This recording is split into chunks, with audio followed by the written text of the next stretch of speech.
In a world where Carolina Panthers fans have an insatiable thirst for Panthers news and opinions, only one podcast roars ferociously. It's the C3 Panthers Podcast.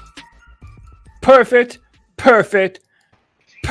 Welcome to the first edition of the Friday Free-For-All of the year of our Lord 2022. The Carolina Panthers might disappoint you, but the Friday Free-For-All will not, ladies and gentlemen. Welcome back to another edition of the C3 Friday Free-For-All, the show for the fans, by the fans. You can come on this very show, hang out with the boys here, and talk Panther football, man, as we close in on the final game of this dreaded 2022 season. The link is in the description down below. I also posted the link to join the show in the chat room. So any way you want to join, any way you can, it'll be a good time. Happy you all could join us. I'm joined by some Panther faithful, some people that we know and love. They're here every Friday. My man, Nick Montero. Nick, what's going on, brother? What up, man? I've been looking forward to this all year. Yeah, all 7 days of it, man. Happy to have you back, bro. Happy to have you back. Definitely, man. I'm happy to be here. For sure, man. Kevin, you're muted. What's up, bro? Oh, hit the device not connected right before. We're getting back in here. My man Kenneth, Panther Pickle. Yep. What's going on, bro? Just entertaining. I'm real glad to be here. Trying to catch up on the Senior Bowl that's coming up pretty soon. So that's they're practicing for. So yeah, that ought to be fun. That ought to be fun. A lot of premium NFL talent are always in those games. Go ahead. Yep. I'm curious if I think it was last year Matt Rhule coached it. I'm real curious. I'm real curious if he stays, if he'll want to coach it again. I kind of hope he does, but I like him coaching the Senior Bowl. Well, they do it different coaches every year. It's a different NFC and AFC team every year. Yep. And they were selected to do it. Hey, real quick, shout out to Grim Reaper for supporting the show. We never ask for money, but we always appreciate it with the $5. Appreciate you, Grim. Grim says keep pounding. I appreciate you, brother. Let's also welcome Tyler Cunningham to the show. Tyler, what's going on, brother? Yo, what's going on, C3? Chilling, man. Happy to have you back in the building. Again, we've got people coming in. I posted the link to join in the description box, and it is in the chat room. So feel free to join whenever, however. All right. It's the first Friday Free-For-All of the new year. I kind of think that we should just jump right into it. Like I say to Tony, ain't nothing to it but to do it. Something happened recently, and I don't know if there have been too many moments in my life where I have ever been more proud of the Carolina Panther fan base. If you're on Twitter, you may have already seen this, but it bears showing here on the Friday Free-For-All, because I'll be damned if I'm not a proud papa. Fire Rhule! Fire Rhule!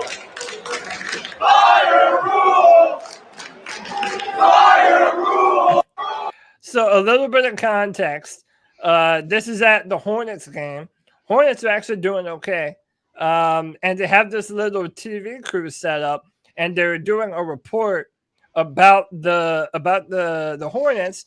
And in the background, they have it fenced off, or roped off rather, but then you hear the chants, the loud bellowing chants of "Fire Matt Rhule." Man, the Panther fandom is in unison. Let's hear it one more beautiful time.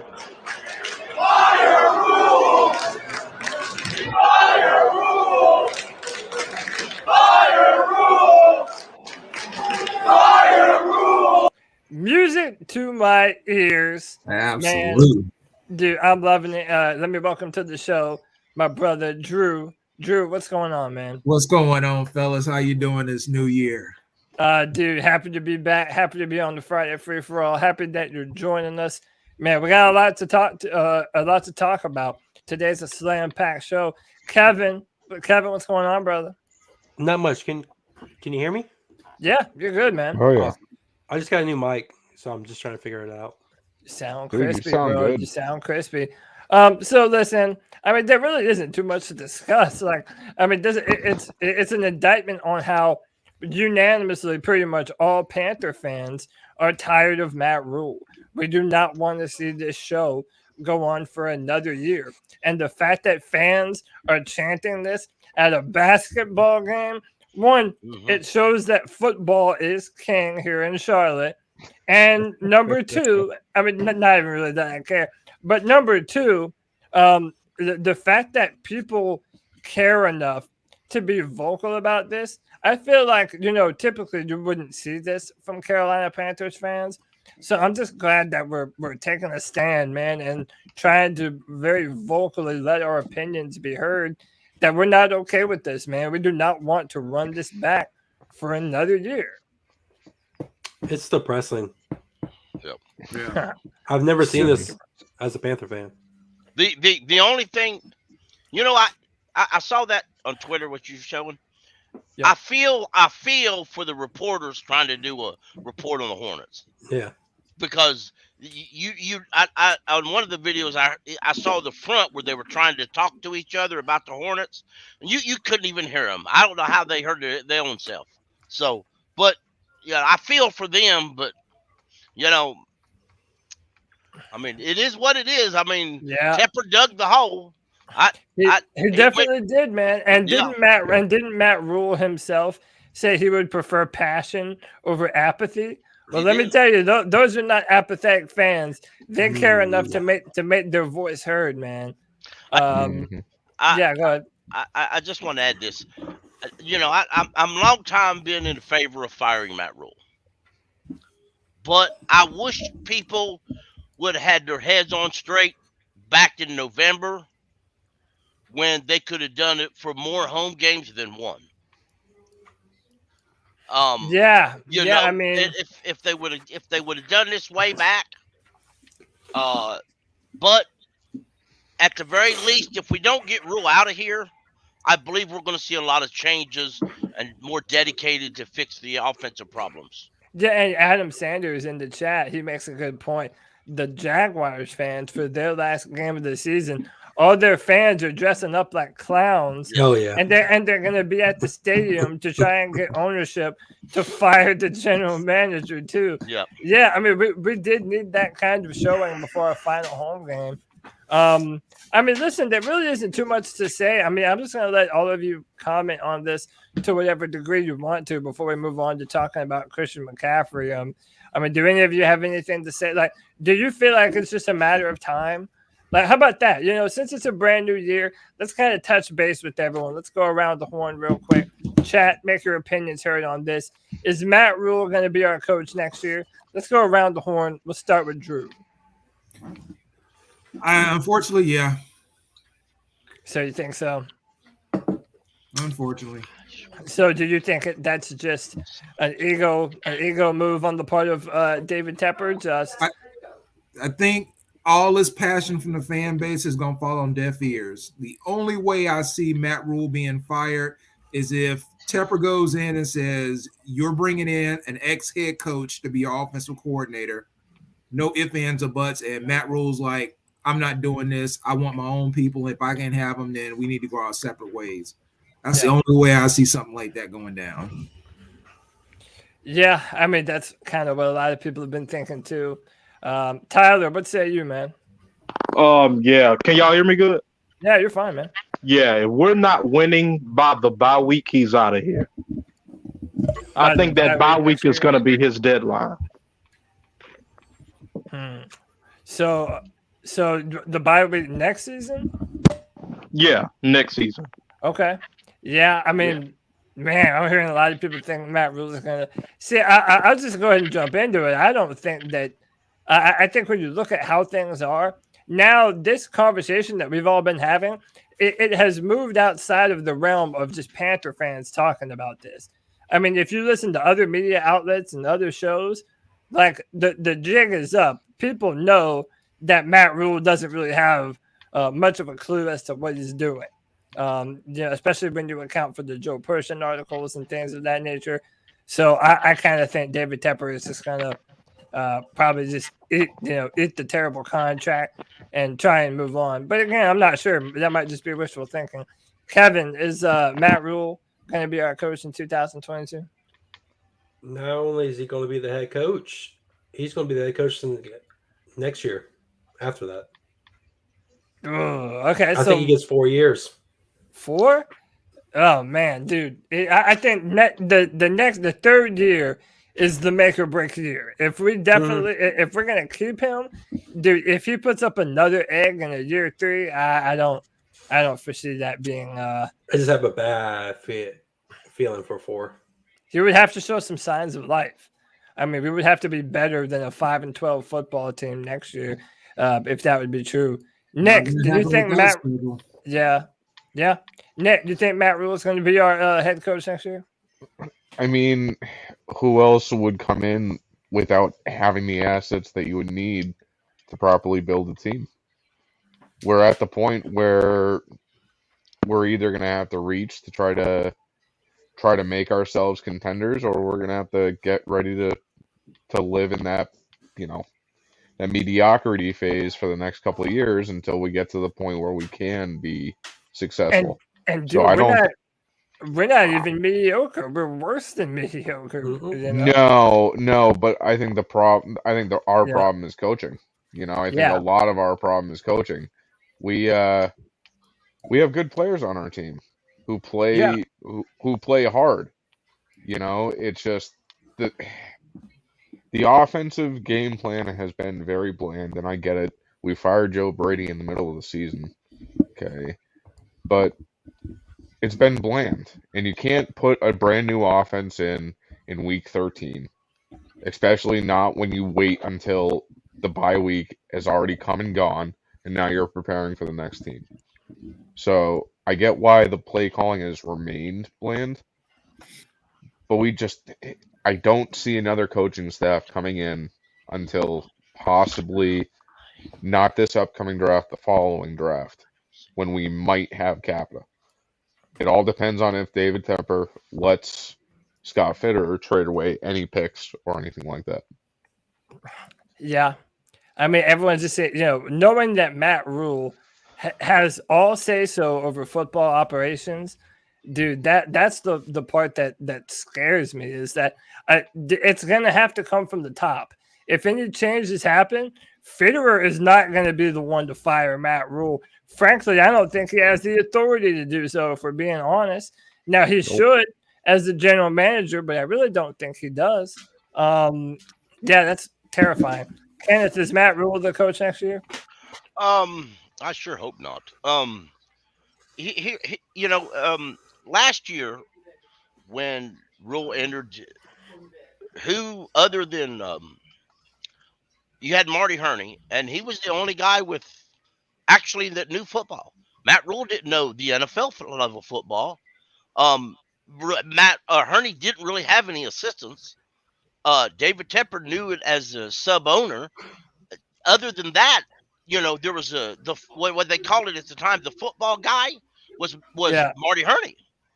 This year, after Rhule or Tepper had a year to get all his guys in place and order. You also got to remember Dan Morgan's there now.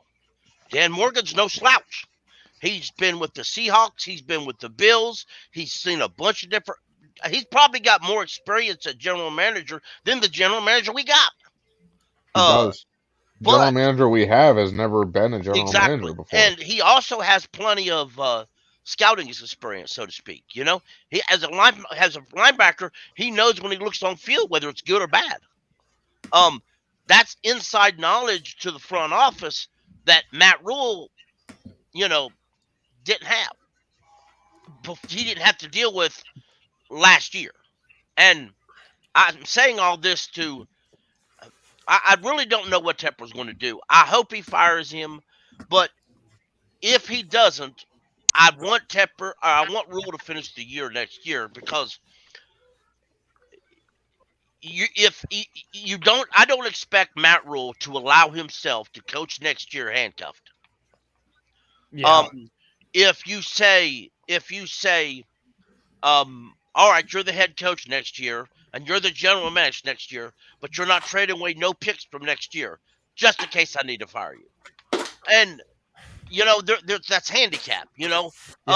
If you sign, I'll just say it now. If you sign a guy like say Riddick, who's excellent in Phil Snow's defense, I mean, he's excellent. I think Burns can fill that role too, but at the same time, he's excellent. He's a Matt Rhule guy. If you sign him just hypothetically, I read a report that said in a hypothetical terms, Riddick gets a 5-year deal. If he signs a 5-year deal to stay in Carolina and you fire Matt Rhule next year, you're stuck with the guy who may not fit the next head coach's offense. So you're kind of handicapping yourself all the way to this. If you turn around, but I do believe there's an effort there. Ian Rappaport was on the WFNZ this week. Yeah. He created a lot of controversy himself. He did. He was just, to be bluntly honest. But he basically went to bat for Matt Rhule. He did. He was kind of an ass doing it. He went to bat. Yeah, he went to bat for Matt Rhule, saying, "Why would you want that?" And then he also kind of went on to poo-poo John Harbaugh, who's been rumored to be coming back to the NFL. And by the way, say what you want about John Harbaugh, that guy went to a Super Bowl. I mean, that guy coached the team to a Super Bowl. That's more than Nick Saban. Alex Smith. Yeah, I mean that's more than Nick Saban can even say. But a lot of people, Jordan Gross was one of them on the radio today. A lot of people are saying that they're expecting Matt Rhule, or they're expecting the Panthers to hire a veteran offensive coordinator. Now, several names, there's a name keeps popping up in all these conversations I'm hearing. Y'all may not like this conversation, this name. I didn't realize he had a connection with Matt Rhule. Mm-hmm. That's Bill O'Brien. Well, he's being talked about as a potential coach for the Jaguars too. Yeah, so is Brian Leftwich. Why would You guys do not want Bill O'Brien. I'm sorry for interrupting you, but I go to Alabama. You guys do not want Bill O'Brien. I guarantee. I agree to that. I do agree to that. But Have you met our owner? Has he made one smart decision? let me throw this idea out here. If you are the Jacksonville Jaguars, your fans show up to put the clown face on. Everybody's currently it's like a lynch mob down there in Jacksonville. Now, if you're the owner, if you're Shaka Khan, I hope I said his name right. But if you're that owner down there, Shaka Khan or whatever his name is, anyway, and you want to impress your fan base, I think it's this coming week or tomorrow, he's got an interview with Brian Leftwich. You hire Brian Leftwich, who's got a good name in Jacksonville because he used to be a quarterback there. Yeah. That's a good way to impress everybody. And then you turn around and then if you're Shaka Khan, you interview the head coach. The head coach says, we should replace the GM. Then you go out and do that. You're satisfying everybody right then. Yeah, well, my thing is this. I've said this before. If you guys remember, if you were watching the podcast when right before Ron Rivera was fired, I was very much on the side of Ron Rivera needed to be fired, and I got a lot of pushback. A lot of people did not want to fire Ron Rivera, whereas now, dude, it is so completely flipped on his head. Not only do you have Trey Boston being open and vocal about it on Twitter, but now Steve Smith has even added his name to the fire, man. Smitty. So Panthers offensive coordinator Jeff Nixon said the Panthers are closer than people think in terms of making noise in the NFC. Steve Smith quote tweets him and says, do the Carolina Panthers know their own deficiencies? Because the fans that watch every week and the opponents that they play every week seem to know the Carolina Panthers' deficiencies. And that's everything that we've been saying. Like, how do the people in this organization, Yep. how is it so clear to us the issues of the offensive line, the issues that we're going through at quarterback? I mean, it's abundantly clear to everyone how bad our coaching is, and yet, it seems like we're shouting into the void. Cody, Yeah. if we're that close, then why are we trading CMC? Cody, pull that up again for me. Can you pull that up again? What, the Steve Smith? Yeah. Yeah, man. If you look on down, he actually continues the conversation a little bit. Yeah. He says, I'm not trying to talk bad about my team. Yes, I said my team. Just wondering if the sugar water they're drinking is Crystal Light. To compete in the NFC South and the league, you need some Kool-Aid. That's the real. And it is, man. Part of what we've been saying for a long time is that the Panthers, they have a ton of talent. Like, no one's going to deny that the Carolina Panthers have a talented football team. But the fact that now we're questioning the talent, and it's an indictment on our coaches and what they've been able to do with this team throughout the course of this year. I think it's fair to say that we all, looking back at David Tepper, he's done his fair share of screw-ups. But the one thing he's done really good is he involves the former players. He's got the right. Steve Smith wanted to call Tepper up. I'm real certain he's got his phone number. You know what I'm saying?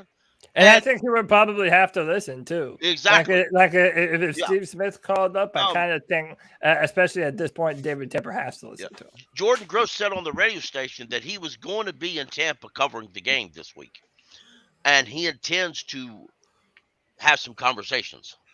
So I've heard. I listen to the Jordan Jake podcast every week. And Jake has made statements that he's talked to Tepper about a few things.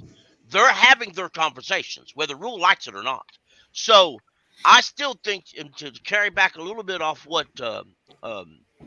he said, I can't remember which one of you said it, but where to AJ said, Rhule, I believe Tepper, being the smart man he is going to try to force Rhule into making a agreement to separation, because he's going to say, here's what you're not going to get. You're not getting power to hire your own coaches. You're not going to get power over the roster.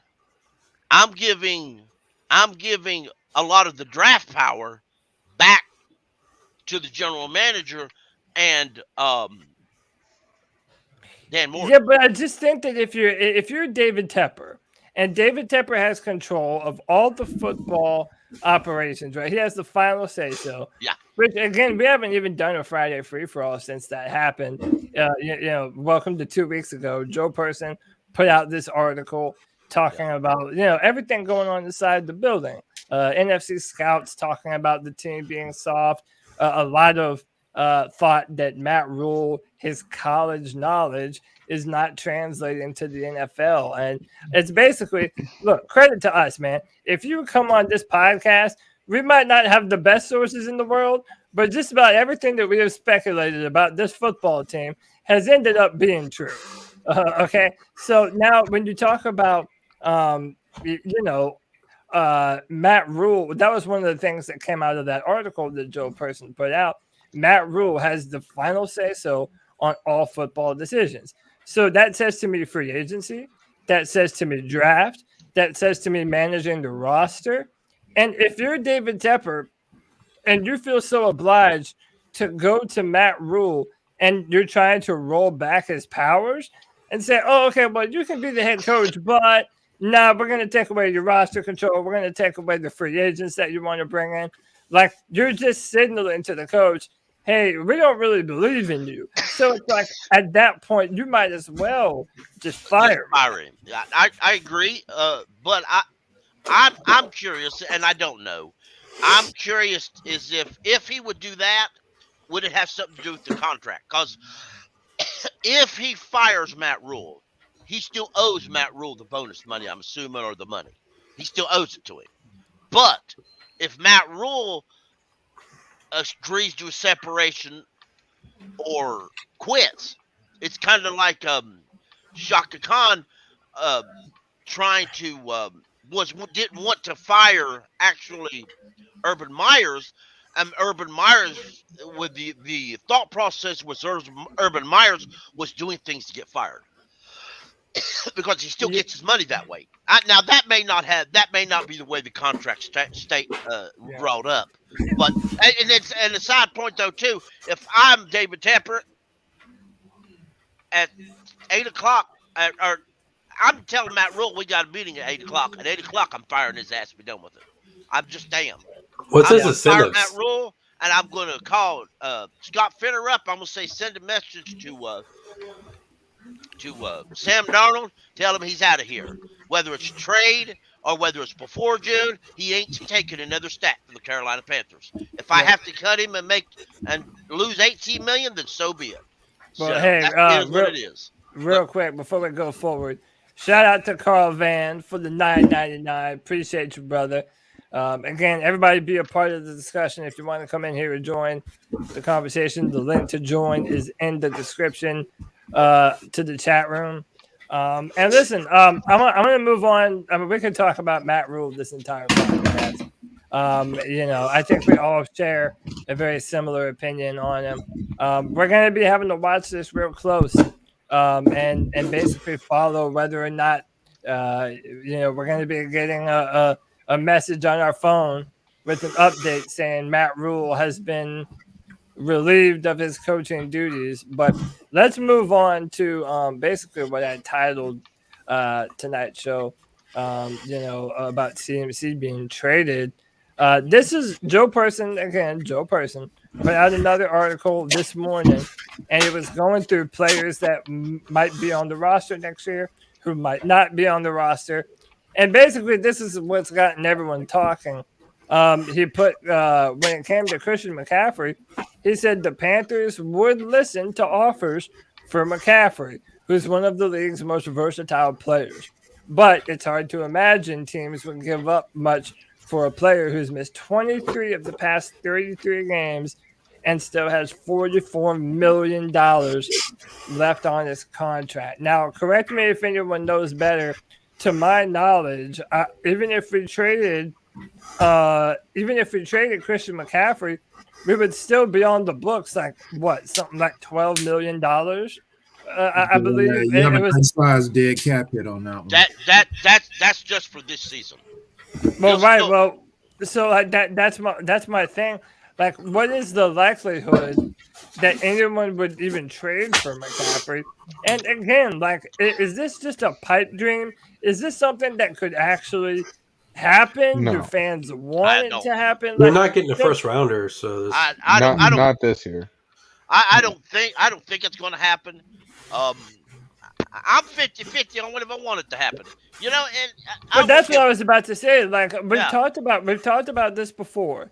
And normally, I mean, you all know my opinion, right? Like, I think, it's way too much money for a running back, but also the injury history.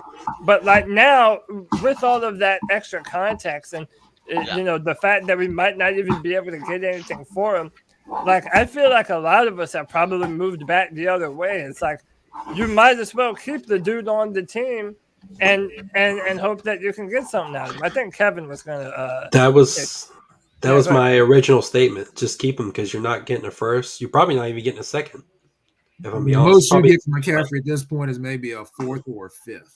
I'd say a third at best. So, do any of you think that it's even worth it at this point? No. The only reason I say it would be worth it is because as long as he is on that roster, Matt Rhule being the head coach, he's never going to evolve. His offense will be always completely based around Christian McCaffrey. And if McCaffrey can't stay healthy, which the last 2 years he has not been able to do, look what our offenses look like. I mean, if I'm keeping Christian McCaffrey, and I've said this in other shows, and I'm going to say it here, I'm going to put the ball in McCaffrey's court. I'm going to say, dude, I like you, but you can't stay healthy enough. I cannot carry I cannot risk the entire team waiting on you to decide when you want to be healthy. Because it's not that he's been carried off the field. We've all watched. How many games have you watched of football where the running back limps and still goes? How many times Cam Newton limped and still played on that field? He was the quarterback. McCaffrey not even limping. He gets hurt. Oh, I got hurt. I got to lay out. And I'm not being an ass about it, but bottom line is you've got to have a desire. I'm going to tell Christian McCaffrey, you're a third down back. You're a situational back. You're a slot receiver. I ain't even let you punt return. But you're not a full-time starting wide receiver, running back. And if you don't like it, go meet with Scott Fitterer. Y'all talk contract, and we'll get you out of here and trade you somebody else. Cody, when you buy stock, you buy high and you trade low. Yes. You don't buy low and trade high. Mm-hmm. Dude, these Panthers are a day late, dollar short, man. Again, it's like we do everything at the worst times. Should have never got to that point. They should have never gave him that contract to begin with. You're right. Either that, or you know what I would have done, and I swear I had this idea as soon as it happened before the draft. I would have signed Christian to that big contract and then trade him to the Broncos, because at the time John Elway was still the GM. John Elway played with his dad. And they ended up drafting an offensive player in that draft anyway. Williams. I wouldn't have signed him when he signed that contract. I think I might be wrong on this. He had a couple more years left on his contract. Yeah, he did. Mm-hmm. And I mean, you could have stretched him out, let him finish his contract, kept him on the 5th-year option, and then franchised him. Well, there were always rumors, and I don't think these were ever substantiated. There were always rumors that Christian McCaffrey wasn't going to play another down until he got some more money, especially coming off of the 1,000 season. I can't say if that is or isn't true. I'm just saying that was one of the rumors. I remember. And you know what? Let's face it. The guy. Look at how many snaps the guy played, and he was robust before. You had no reason to believe that this was going to happen. You know, this is an entire change of pace. True. You know, so it's the same thing with Robbie. Now, granted, Robbie a little different. DJ should have gotten signed before Robbie, in my opinion. Okay, but you know, both Robbie and CMC had great seasons, and then got contracts that we feel like they didn't deserve. Christian because of injury, and Robbie because of drops. But as we've always said, you don't pay running backs. Right. No. Franchises, successful franchises, never invest a lot of money in running backs because you can get a running back a dime a dozen. You invest in the offensive line, the quarterback, and the defense. You can find wide receivers and you can find running backs a dime a dozen. I got McCaffrey on my dynasty football team. And I can't trade him. I won't get anything back. I might as well just keep him for a year. Yeah, dude, he was the first pick. He's always the first pick. He was my second. Yeah, dude, the past 2 years, I had the first pick. I really don't do fantasy football that much. I pretty much do one. I do one fantasy football league because I can barely even manage that, let alone fucking 50 like some of these guys do. Dude, but I had my fantasy football championship, and I got Najee Harris. The very first year. Good pick. The very first year I ever did fantasy. Because I did fantasy many years ago, but I ended up actually cheering for my fantasy team more than on my football team. So I thought, I'm not doing this no more. I'm not doing fantasy no more. This year I had the first pick in the draft, and I took CMC, and I had a feeling, dude, you should go Kamara or you should go someone else because I don't know. I just had that feeling, and then lo and behold, it ended up being true. Hey, but hold on, before we go forward, let's add a very special guest to the stream. I happen to know that this man's coming to us from across the pond. I know it's late where he's at. Dexter, what's going on, brother? You all right, guys? Good to see you all again. Good to see you, man. Hey, what time is it where you're at, man? It's just gone half midnight. See, that's a real C3 fan, y'all. Shout out to Dexter. I appreciate you, bro. Yeah, jump in on this conversation, man. We've been talking about Matt Rhule We've also talked about, reports of trading Christian McCaffrey and if that's even worth it at this point. So what are you thinking, man? What's we'll start with I tell you what, I'll pose two questions to you. Matt Rhule, do you think he's going to end up being the coach for another year? And what would you do with Christian at this point? Just hope that you can stay healthy and play, or would you try and see what you can get for him? So with Rhule, I think we are going to keep him for another year, just because I think Tepper's not got the balls to get rid. I think he's too worried about what it'll make us look like as a franchise at the minute. As much as I want him to go, and I think next season is going to be a lot worse than this season, especially looking at the schedule as well. It's just going to be a painful season. But I don't think he's going to get rid of him, especially depending on how this draft goes as well. It's just, I think he'll give him one last chance, as much as I don't want it. But as far as McCaffrey goes, I think what's come out today, I think it's just the Panthers maybe dangling the carrot for maybe a first or second round pick, which I don't think they're going to get. With his chocolate legs, no one's going to want him for a first or second. But I think that's our message. I think that's what we're saying. It's either going to be that's what we want from him, either a first round or a second round, but I don't think we will get it. Personally, I do think that if we could get a first or second, I think we should trade him, just because we've clearly seen this season that we can't win games with just a good running back. We need, if we can trade that for more draft picks and get or trade it for offensive linemen, then I think it's worth taking a different angle and going that way. But then again, I don't think anyone's going to want him. Maybe a fourth round pick if we're lucky. I mean, do you think? I mean, is it crazy now? I mean, just based off of the talent that everybody knows that he possesses. I mean, even this year on the field, behind our terrible offensive line, especially early, it seemed like he would get like between 5 and 7 yards and carry. Like no one, I don't think has ever doubted Christian McCaffrey's ability. No, he's good. Good. Yeah, he's so good. But it's just the injury history. So with that said, and again, not all general managers and franchises are created equal.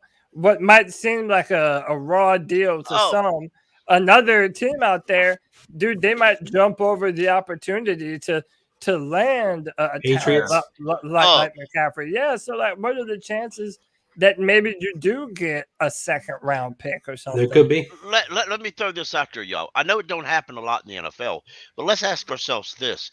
If you're an NFL team and you're interested in Christian McCaffrey, right? The Panthers have got a lot of needs. Maybe you're not trading a pick. Maybe you're trading a player. Well, I mean, would you trade Christian McCaffrey for a offensive lineman? I mean, dude, a lot.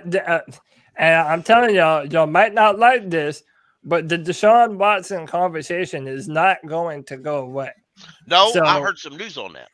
Well, I mean, yeah, and that's what I'm saying. Like now that the season's over, you are starting to hear more and more news about that. Yeah. And again, I cannot tell you about the Deshaun Watson, the man, but I can tell you about the football player. And I think that David Tepper, and we saw over the course of this year with all the rumors about David Tepper throwing temper tantrums. Oh, now we're on Deshaun Watson. Now we're off of Deshaun Watson. I think that if the Panthers were really going to make a play to do it, yeah, I think Christian's a part of that package. Yeah. Something I heard that Deshaun Watson had already agreed to like 18 of them settlements to the women. I heard that on the radio station was talking about it. I never Googled it or anything, but I heard that he had already settled out of court of all those. But I tell you, we was talking earlier about a offensive coordinator. Now y'all go sign Bill O'Brien as an offensive coordinator. Deshaun Watson will tell you where you can go and how you can get there. Yeah, that's to go there. Great point. If we even talk to him.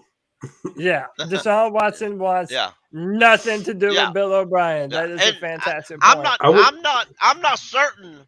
And that's the point that everybody, not necessarily us, but everybody on radio, everybody brings up Deshaun Watson. They bring up Russell Wilson. They bring up Aaron Rodgers. Aaron Rodgers. But all of them have a trade clause in their contracts now. Now ask yourself, why would they drop that trade clause to come to Carolina? He wouldn't. Our offense is worse than any offensive they're dealing with now. Our offensive line, and you might if Rhule stays, he's basically going in as a lame duck head coach. So why would they come here? They wouldn't. NFL players talk. Yeah, and I know good and well behind the scenes, here. they're telling them, dude, you don't want it to come here. So, I mean, I know that the word is, even Rhule said it this week in one of his pressers or last week, that they need to make a serious, basically a serious to offensive line. They have to make some serious major endeavors to the offensive line or something of that phrase. So you know by his own words that, and plus we all talk that offensive line has to be addressed this year. You said a serious investment in the offensive line. Exactly. Yeah, but again, dude, even that pisses me off. Someone tell me what the fuck that even means. What does a serious investment mean? Okay, are you telling the entire world that if you're picking at number 5, you're taking an offensive lineman no matter what? Or are you saying that we're going to go out in free agency and spend a lot of big money on offensive line? Because that's a problem for 2 reasons. Number 1, the Panthers have already showed you that the decisions that they make on offensive line and free agency, well, that was Cam Irving and Pat Elflein. Okay, that has not looked very good. And then number 2, and a bunch of us have said this throughout the season, that if you're a football team and you have a good offensive lineman getting ready to hit the market, more than likely you're probably not going to let him go. So I want someone to tell me, what is this big investment that the Carolina Panthers are going to make on offensive line? Like, what player are we talking about? What how are we doing this? Because I feel like so many fans, when they talk about how we're going to turn around the Panthers, they just throw that out there, man. Well, we just need to invest heavy in the offensive line and get the quarterback set, and we're good to go. And it's like, that's not how this works, man. That's not how any of this works. Guys, as long as Matt Rhule is the head coach, we're not turning anything around. It's not happening. Something the I just schedule we got next year, and Matt Rhule being there, we'll be looking at Bryce Young in the following draft. You know, probably a good thing. Maybe. Why would Bryce Young come here? Well, he ain't got no choice. He getting drafted. Well, yeah. If you're a drafted player, has no choice. The Browns have been drafting players for 20 years, and none of them want it. Is Bryce Young a senior with no options to return to school? No, he'll be a junior. All right, Andrew. We went through this with Andrew Luck. Thank you very much. We went but Trevor Lawrence came here. He could have stayed. Yeah, but you also. But he knew he wasn't coming to. Yeah, look at him. How's that working out for him? But he should have stayed. But Bryce Young, is the conversation that's 2 years down the road. We have to think about 2022. And by the way, I mean, this conversation extends to all of us here, but everyone in the chat room too. We have a guy, Q Gibson 6 in the chat. Listen, no one is misunderstanding what kind of talent Christian McCaffrey is. But what you're not understanding is that talent has to be healthy on the football field. And the running back position historically gets injured more than just about any other offensive position. I will say, though, this, Cody, that his playing has not went down at all, though, when he plays. Right. The playing has not went down, but you're paying for a player that isn't seeing the field. I'm just saying, like, when Todd Gurley started getting injured a lot, you could see his playing going down, too. Yes, true. Yeah, his playing's not going down, but he's not healthy. But that's what people don't realize. They're sitting around talking about, well, if Jonathan Taylor, you mean to tell me you're not going to pay Jonathan Taylor? Jonathan Taylor's on a rookie deal. When his deal is up, your successful franchise is not giving him a big-time contract. They're going to draft a running back in the previous drafts to make sure they're set themselves up so Jonathan Taylor can go somewhere else and get paid and end up hurt. And so that's why franchises end up where they're at in the bottom, because they're paying running backs. Yeah. You don't invest in running backs. The Denver Broncos. I mean, guys, look at Derrick Henry. Derrick Henry's amazing. I mean, he's a beast. But Derrick Henry's missed what, half the season? Yeah, so if I'm a general manager, coming back, and if I'm a general manager and I have to decide about paying Jonathan Taylor, I would find what I felt was a reasonable amount of money to break him off. And then if that's not what he wanted to do, as crazy as it sounds, you trade him. I'm not paying any running back. Though. I'm not paying any. And by the way, just to make sure that we're clear, right? This is basically a blanket assessment for me. As good as you are at the running back position, I'm never going to make you the highest paid running back in the NFL. Like it's a tried and true way to wrap up a bunch of dollars in a player that's ultimately, like it or not, the position is replaceable. And you're talking about people that get hurt a lot of the time. It sounds like it came from an owner who gives a college coach a 7-year deal. Let me throw a number out here. This is directly off overcap.com. In 2020, we paid Christian McCaffrey $7.7 million. That's when he signed his new contract. In 21, which is this season, we paid him $6.8 million. Next year, we're going to pay him $14.3 million, and it goes up from there. Yeah. Now, his dead cap, if we trade him, his dead cap pre-June 1st is $18.5 million. We'll save $4 million. Not that matters much, but we'll save $4 million. And now next year, it's 12.8, and we'll save $4 million. In 2024, it actually gets to where we can kind of dump him in. We're good, but that's 2024. That's when we might draft this great offensive lineman or quarterback. But we're stuck with him because ain't nobody gonna give all that. No. They're just not. Yeah, and I wonder if some of this rumor-wise, and this is just Joe Person's opinion, by the way. This is just Joe Person's opinion. What they could do, they could, just keep him, let it play out this year. If he gets hurt, then you do this thing that you did with Cam. You just basically cut him and eat the cap. Yeah. Drew, what were you gonna say about? I was just saying, somebody in the comment section just made a comment about you can't find running backs like that, like Jonathan Taylor. If that's the case, then Jonathan Taylor was a second-round pick. If everybody knew Jonathan Taylor was his can't-miss pick, I think he would have went in the first round. They got him in the second round because they say, you know what, he might be all right. We'll take a flyer on him in the second round. They're not drafting running backs like that anymore. Yeah. You cannot name me a team in the last 10 years that has won a Super Bowl with a top-paid running back, because it does not happen. They pay quarterbacks, offensive linemen, defensive players. You don't pay running backs. As somebody said in the comments, you play running backs by committee. Yeah. The Bucs won the Super Bowl last year. Who was their franchise running back?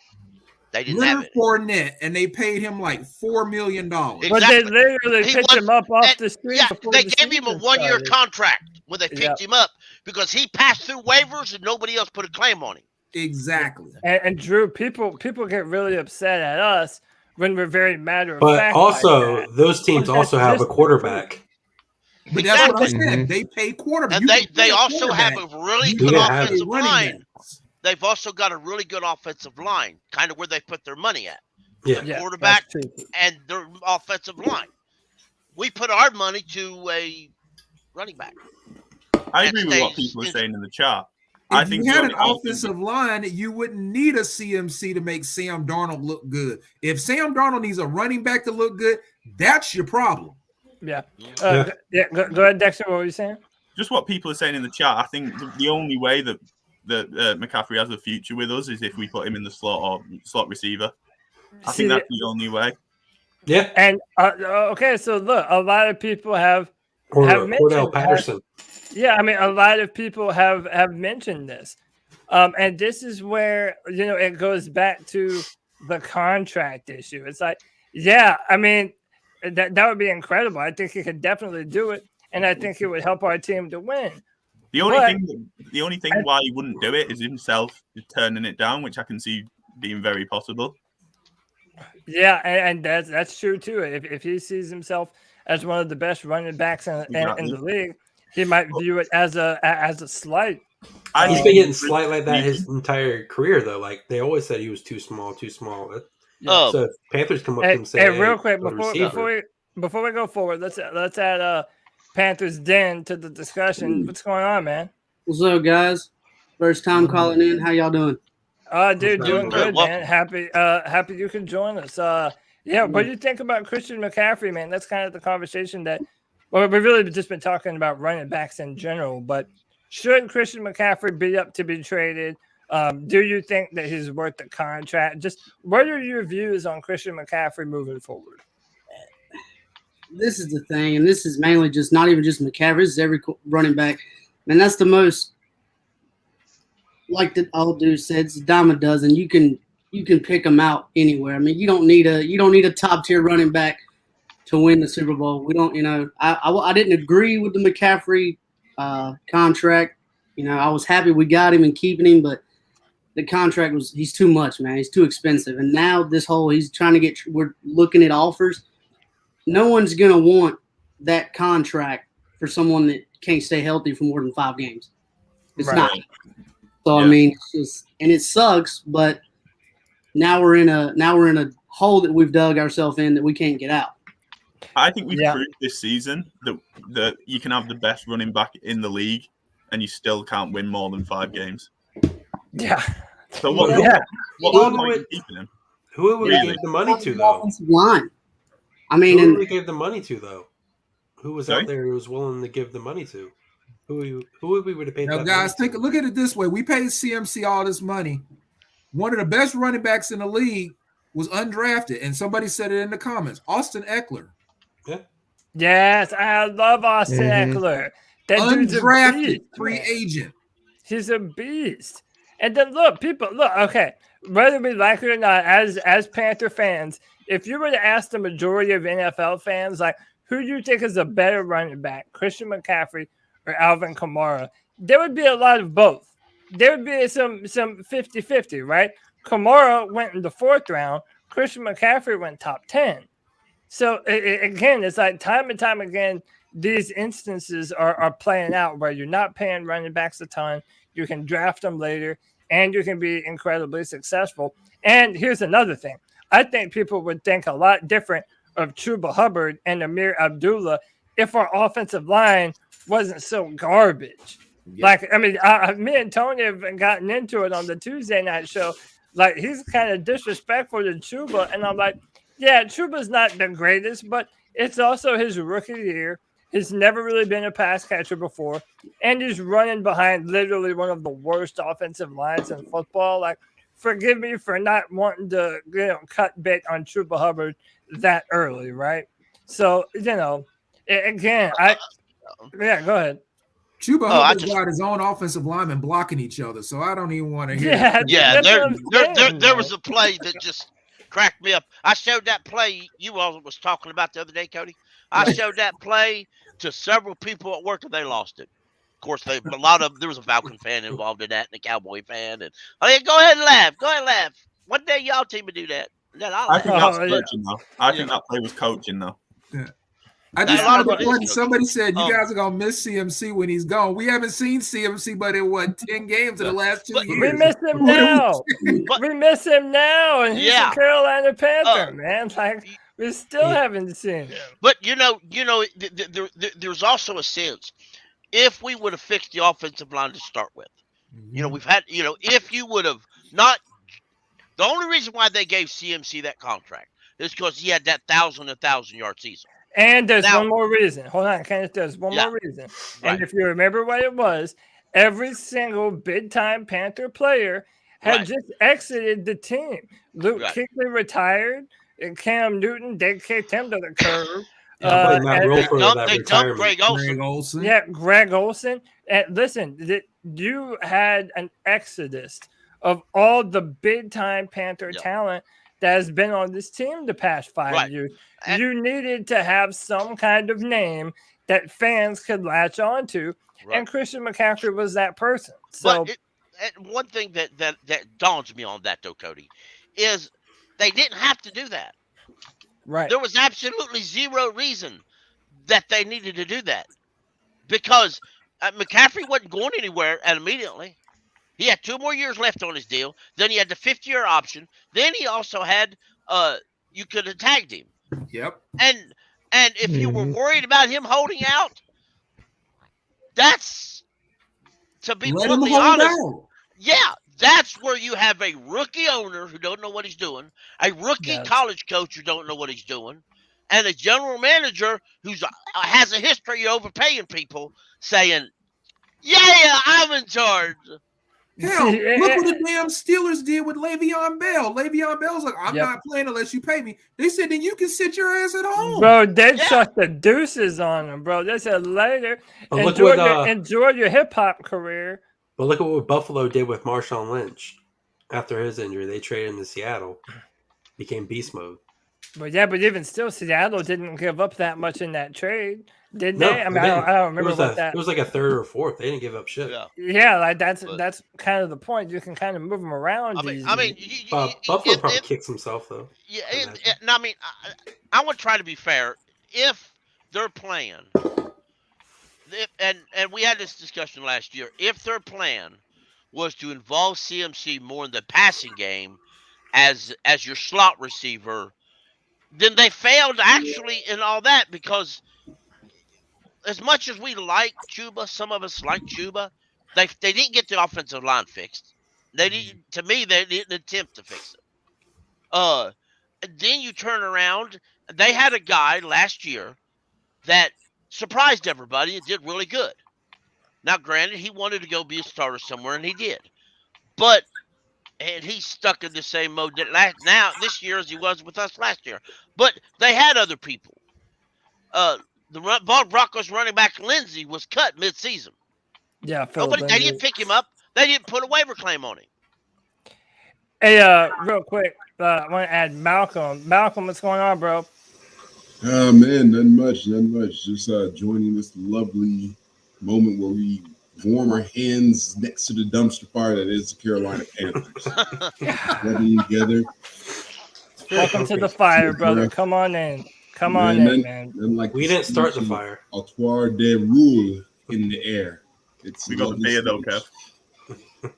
Hey man, so let me get you in on this conversation about Christian McCaffrey, and then we'll move on to some of the more roster related things.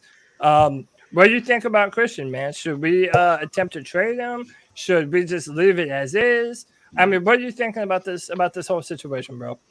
Honestly, the question is, what do you trade him for? Because now his value, I know he's still a pretty versatile weapon if you want to deploy him as such. You know, if you want to kind of give him a pseudo gadget role, you know, let him start doing a little bit more out the backfield. I'm pretty sure some clever offensive coordinators can do that. But the issue that I see with him is just injuries. Like after Julio Jones going to the Titans for, you know, pretty much the remainder of what his contract was, and him never basically being on the field for more than a few games, teams are kind of wary about players that have a long injury history. And Christian McCaffrey at the running back position is the epitome of that. I know there were articles that said, oh, he gained X amount of pounds of muscle and whatnot, but he's still not built to run behind the tackles. So it's kind of like something that if you get Christian McCaffrey, you've got to already have a really good backfield, and you got to be pretty much deploying him as a slasher/gadget player. And, you know,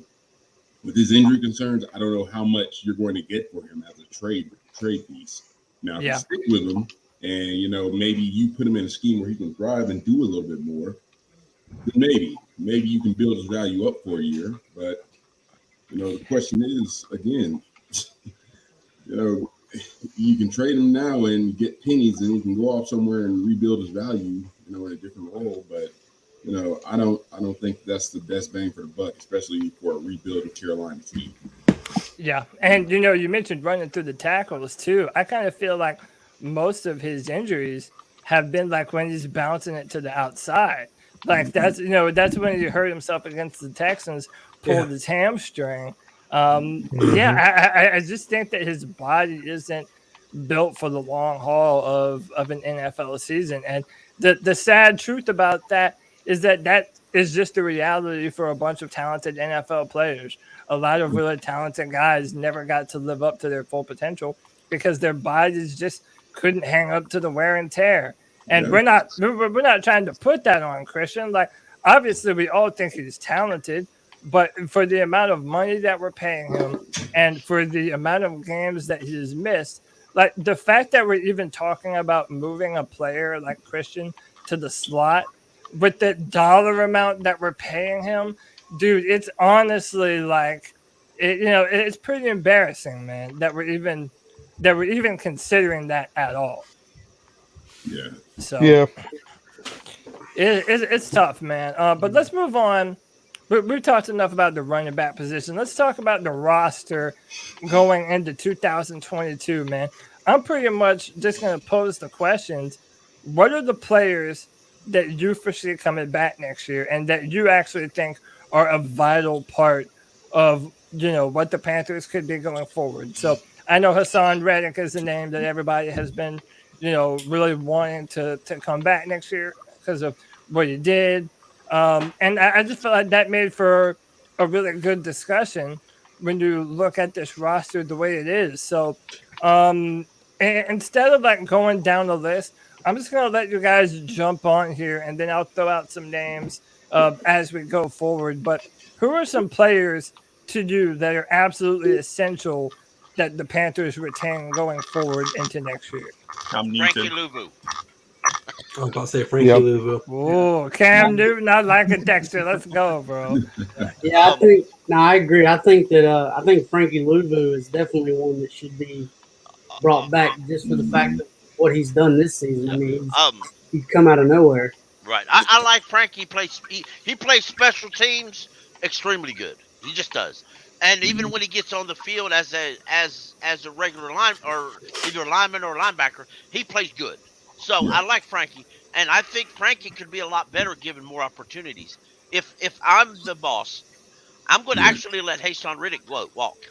Yeah. Because I'm going to, and if you say, well, hey, Hassan lines up at linebacker, and let's be honest, Frankie lines up at linebacker, and if you insist on having a stud pass rusher at linebacker, then put Burns there. Yeah. He's actually a little heavier, fit that role better. He's got the speed to do it, the agility to do it. Then you could line Gross Matos and Fox into your starting roles. They're a little bit heavier and they're better against the run. Or you can draft or sign a regular 4-3 defensive end or a larger defensive end who's better against that run. Yeah. What about Zane Gonzalez? Is he a free agent? Yeah. Oh, then you definitely saw him back. But Frankie Louvu was the only thing worth watching last Sunday. Right. Mm-hmm. The thing is, you get Louvu back. I mean, Louvu's going to be cheap. He's going to be here. I like to equate him to a poor man's Michael Parsons, just because he doesn't quite have the ability to cover as well as Michael Parsons can. But if you want to line him up anywhere along that front seven, feel free to do so. Yeah, you can line him up in the A gaps, kind of a stand up.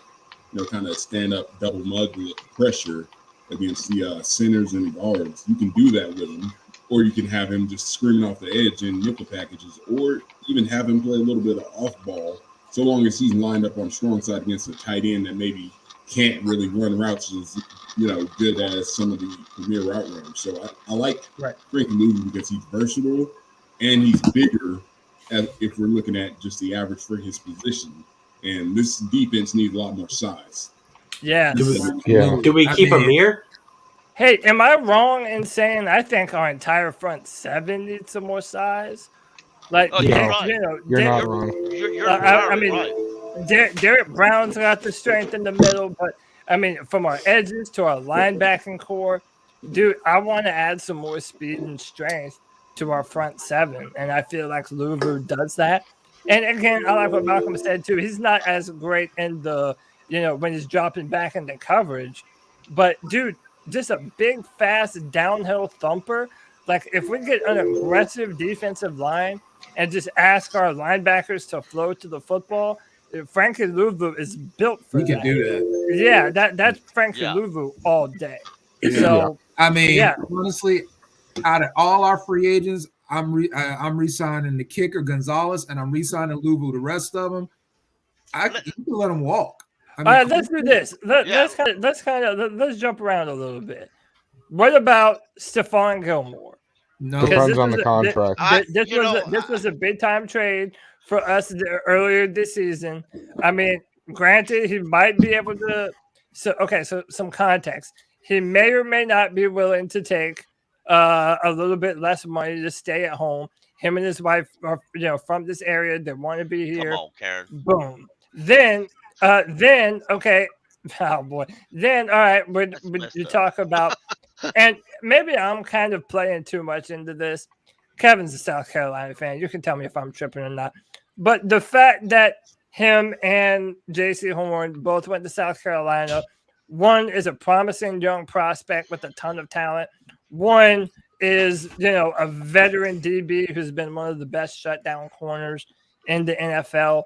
Like, is there any value to keeping Stephon Gilmore? Also, keep in mind that we're probably going to be losing Dante Jackson as well. So does that change your mindset? Only on there is a reason to keep Stephon. Yeah, he's got to be cheap.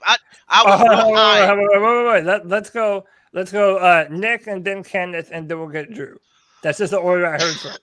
So there is a reason to keep Stephon. Okay, if you look at how he has been as a player, he came in, and within the first couple of days, he was running the routes for the receivers, trying to be kind of like a little mini coach for them, trying to help out everybody on the roster. When you have a corner who looks like he could be his quote-unquote predecessor, okay, or successor, I mean, I think that's going to be one of the reasons why he wants to stay and why he's willing to take a discount to stay, if he is. I was just about to say, it's only going to be for 2 or 3 years at most. That's the most I'm going to be willing to pay for him. Hey, just look at the how quickly cornerback depth can be whittled down. Look at the Buccaneers, what they were dealing with, where they were literally getting diced by any quarterback with at least an upgrade over a pea shooter for an arm, because they had no more cornerbacks. They had lost all 3 of their starters. Like, that's why you do need cornerback depth, especially if you plan on going nickel a lot. I mean, like true nickel. You're going to want to, basically have the cornerback depth. And I see this team, if they don't get bigger along that front 7, going nickel quite a bit. Maybe they go some hybrid big nickel. They can do some weird things with Jeremy Chin, or, maybe get another kind of eraser type safety and play big nickel to kind of mitigate that. But, you do want to keep your cornerback depth up. And, you've got Henderson, you've got Horn, keep Gilmore, and, maybe get a serviceable 4th corner. Okay, you got a okay cornerback rotation. Maybe be able to stay on the field. Yeah. If I was real big on keeping Gilmore when we traded for him. I was very big on him. But just want something to lead off what Nick said. I think it was Jackson commented about how much he brought to the film room as that veteran guy, even when he couldn't play, how much he brought. I would love to have him. But then he gets hurt again. I'm really leery of it, but I still would bring him back, because we could go in now. We'll have AJ Boye too, but because he's under contract next year too. So if not, you're going to have Horn, Henderson, Boye, and Pride, and Taylor. That's going to be another corners next year. So who was the corner that we drafted this year? Horn? No, yeah, Horn. Keith Taylor. Yeah. Okay. Yeah, Keith Taylor and Horn. Yeah, and Keith Taylor started out great, but he's got a little bit of a speed issue, and they were just and in certain situations where he's a rookie, they're lining people against him, knowing if he goes 1-on-1 in Phil Snow's system, if he goes 1-on-1, we can send a guy on a go route and beat him. Yeah, and again, it's all about what he wants.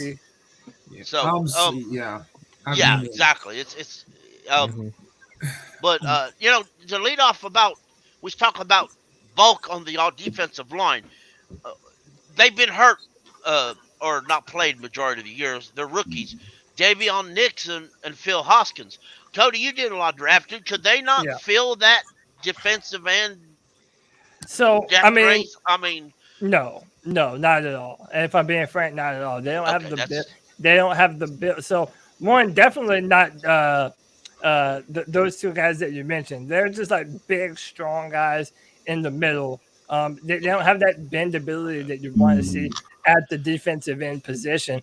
I mean, if anyone disagrees, you can tell me. But I think that if we're going to be honest, we would probably need to address that in the draft. The problem is we have so many other needs right now. Yeah. It's just hard to imagine where we would put defensive end above that of, offensive lineman or a linebacker or a safety. Cody, I got a question for you. Yeah, go ahead, Dex. You said it before about Dante, and you think he's going to go. Do you still think he's going to go if Matt Rhule stays? Because I think it's his boy. I think he'll pay him everything to keep him. Dexter, that's a damn good question, man. Because as much as my rational mind tells me, Dante Jackson, especially when you look at everyone else around him, he isn't a necessary signee going forward because we have so many. Yeah. But I'm at this point, it's like I expect Matt Rhule to do all the things that we don't want him to do. So it's entirely within the realm of possibility that maybe they say, let's break off Dante some cash. And man, listen, dude, like I don't even want to trash Dante because I feel like out of all the young players on the team, he really did make some big strides this year, especially early on, dude. Dante Jackson was playing fast, was playing downhill. He was wrapping up when he tackled. I mean, there were a few times when I had Dante Jackson as the best player on defense early on this year. Yeah. So it's like, but what teams was that against? I didn't see him perform like this season really against anyone apart from the Jets. And then first 3 games, and I don't think I've seen him play properly when he's been put up against someone really difficult. Well, so let me turn this back on y'all. What do y'all think about Dante Jackson? Is that someone that we should bring back? And what are you thinking, Dexter? We'll start with you, man. You're the one that brought it up. I don't think we should bring him back. I think we've got we've got Horn, we've got Gilmore, but I think if we keep Rhule, I think Rhule will pay him everything to keep him. I think it's his boy, and he'll just do everything. I think we keep Gilmore for the right price. You can't give him a whole lot, but he's definitely going to benefit from having actually off season to work with Phil Snow. Yeah, true. Panthers Den, you were going to say something? Yeah, man, my thing with D-Jack is, and I'm not trying to compare him because they're two different people, but he gives me kind of like Norman vibes. Like his first 3 seasons, he was here and he played decent, but then he finally had that one breakout season, and I'm scared that because he's had that breakout season, he's going to want that cornerback 1 money. When if you look at the bigger picture, I don't think he's worth cornerback 1 money at all. True. I mean, like he's fast. He's one of the fastest corners, fastest players in the entire league. But it's proof is in the pudding, and right now the pudding don't taste too good. I mean, it's okay, but it's not great. Like we got Horn. I think we drafted Horn for a reason. Let's be honest. We drafted J.C. Horn for a reason because we know that. I think deep down we know D-Jack is not going to be our CD1. So yeah, he was getting toasted by Scary Terry. I'm sorry, man. Terry McLaurin toasted him. I was at that game. Trust me, it was hard. I was like, "Oh Lord." That was exposing his greatest weakness. So, and go ahead, Ken. I believe Matt Rhule and Phil Snow's plan is Horn, Henderson, and AJ Boye playing nickel. AJ Boye playing nickel with Keith Taylor still involved in the game plan. And I know the fans were a little down on him, but the coaches really built up Troy Pride before he got hurt in preseason. They really built him up. And what of a great training camp for preseason he had. before he got hurt. And there is free agency and draft coming up. So I would tend to say I wouldn't be surprised if they made Jackson and Gilmore a good offer, but it's kind of like, here's what we can pay you, and if you don't want to, you all have a nice life. And exactly. I'm just sorry. I would not pay Stephon Gilmore unless it was like a 2-year deal and it's a team-friendly contract. Bill Belichick got rid of Stephon Gilmore for a reason. Yeah, and he was getting hurt all the time, and he was not going to invest that kind of money in. And like I said, I was very high all year to keep him since we got him. I thought once he gets over his injury, I was trying to be patient. When he got over his injury, he got over his injury. He didn't play as a full-time starter, maybe 1.5 games? Then all of a sudden he's out on IR again. Right, but if you remember earlier in the year, there was some confusion as to why he wasn't playing a little more. And then there was even some times when it's like Stephon Gilmore was on the injury report and he didn't even know. Like the beat reporters pretty much alerted him to it during the press conference, man. That's a crazy one to be. And then let's be real, he also didn't look that great against Antonio Brown too. That was not one of Stephon Gilmore's better performances. Right. But hey, real quick, we got Dave joining us from PNP Panther Nation podcast. Shout out Dave. Dave, what's up with you, bro? Lots of things, man. Lots of things. Been kind of crazy out in these streets. But say less, man. Say less. Listen, dude, I've had a crazy 2 weeks, brother. I've already given my Rhule take and what it will take for him to get fired after Sunday, and I'm going to stand by that Rhule take. So we need. Hold up, we weren't on that show, man. Don't bury the lead. What was it? Yeah. No. I posted it on Twitter. So my Rhule take is this, man. The only way Rhule's going to get let go is if the meeting with Tepper happens, right? The meeting with Tepper happens. They go over the season and talk about the mediocrity of the season, and then Tepper makes the decision and pulls around Rivera and say, "Hey, man, you got to change up your staff. Yeah, you got to change up your staff." If Rhule says, nah, I ain't changing up my staff, he's fired on site. Overtime. But I said, hold on. That's the only way. Okay. So Dave, I see no other path for him getting fired this year. But Dave, I said this to Kenneth earlier. Kenneth said something similar. If you're Dave Tepper and you're going to Matt Rhule and you're asking him if you're asking Matt Rhule to give up less authority on football decisions, including his own staff, like why even give him the option? Yeah. Like you got him on a 7-year deal, and he probably might be like, "Look, man, I'm gonna give this guy a chance to try to fix this." But if it gets to the point where he feels like nothing's gonna change, bringing this same coaching staff back, and he's not willing, then I think he's gonna finally cut the cord. I don't think the record's gonna matter. I just feel like it's signaling to Matt Rhule and everyone else in the building that, hey, I don't really trust what you're doing here. But the thing is, remember, like I think people forget. I think people forget what happened to Ron Rivera on the way out the door, right? Like, let's remember what happened, right? So the first thing that happened was he had the rough season because of the Cam injury. Understood that part, but what happened that offseason? Change your defense, make it a 3-4. Part of the reason why we drafted Brian Burns that year. Like, make it a 3-4. Ron was like, cool, I'll make it a 3-4, knowing that he didn't have the proper personnel to run a 3-4.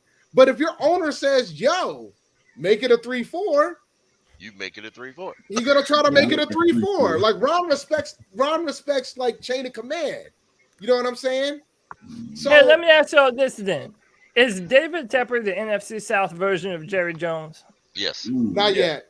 Well, now he's getting there. There's a distinct difference between Jerry Jones. Jerry Jones got rings. Who says yes? Who says yes? All right, Dexter says yeah. I'm kind of thinking I agree with Dexter, man. I've seen too many Panthers confidentials. I've heard too many interviews. And then based off of what you just said, Dave, that makes all the sense in the world to me. That David Tepper's given marching orders about, okay, well, we're going to do this, and this. And David Tepper does nothing but hire yes men that just tell him and act the things that he wants done. It doesn't really seem as though there's too much pushback from the decisions that David Tepper makes. Well, I still maintain that's why there were so many rumors about Deshaun Watson this year, because David Tepper throws a temper tantrum and he wants it fixed right now.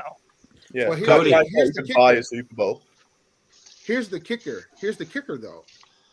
We haven't seen Matt Rhule be in a position where he has to actually like get rid of his friends.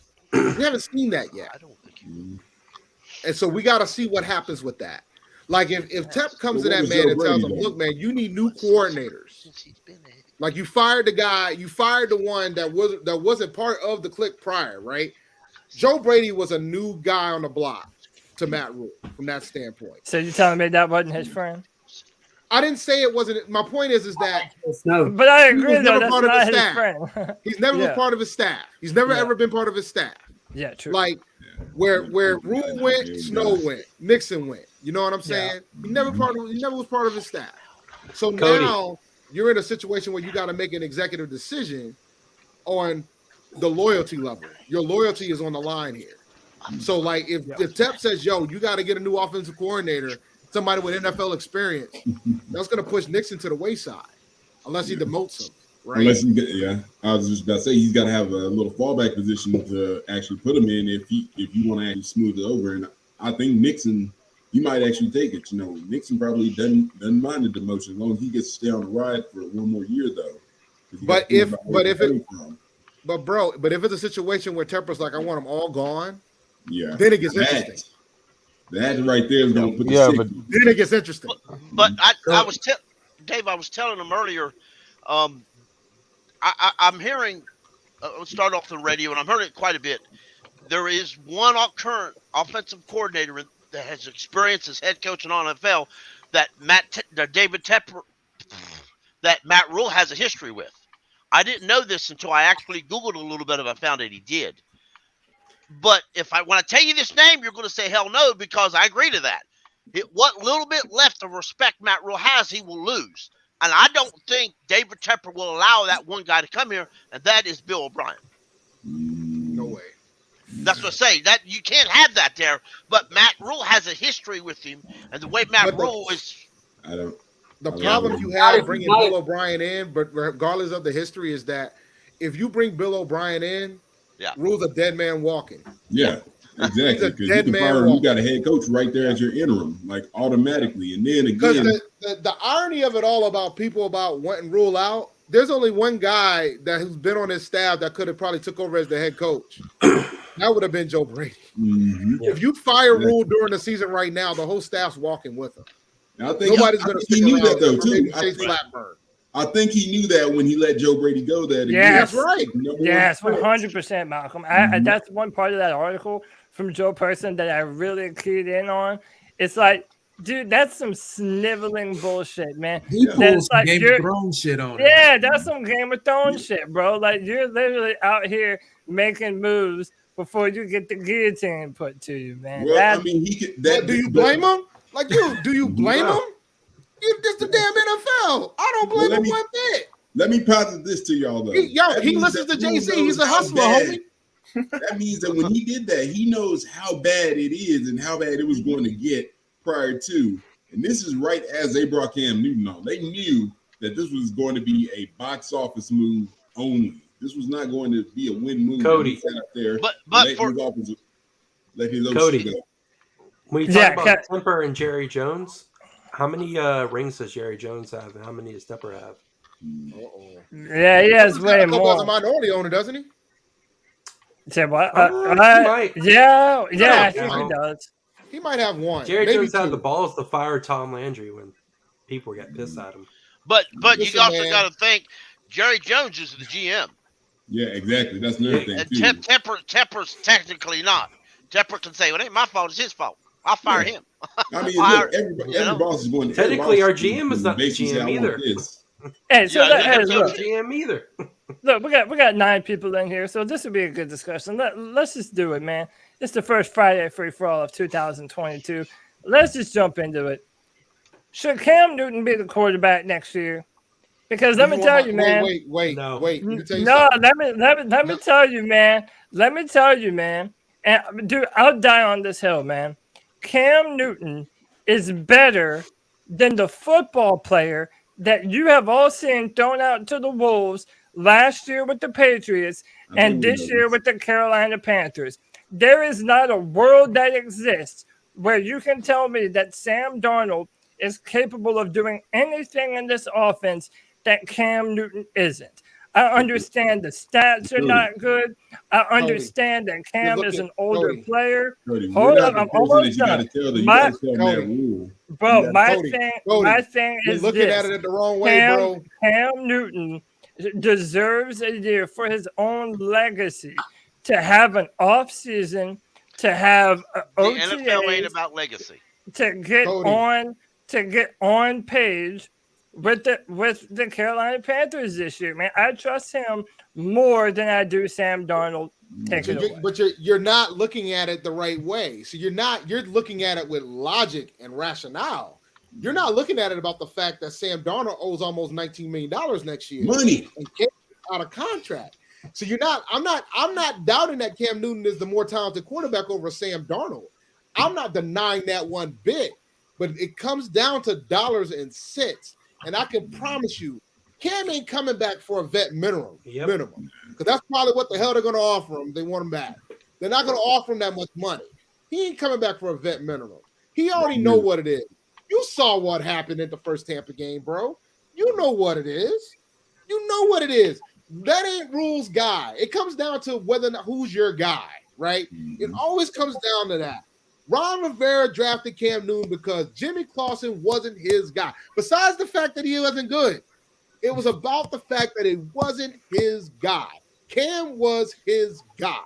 He's going to fall on, if he's going to fail, he's going to fail with his guy. Exactly. That's just what it was. It ain't got nothing to do with talent.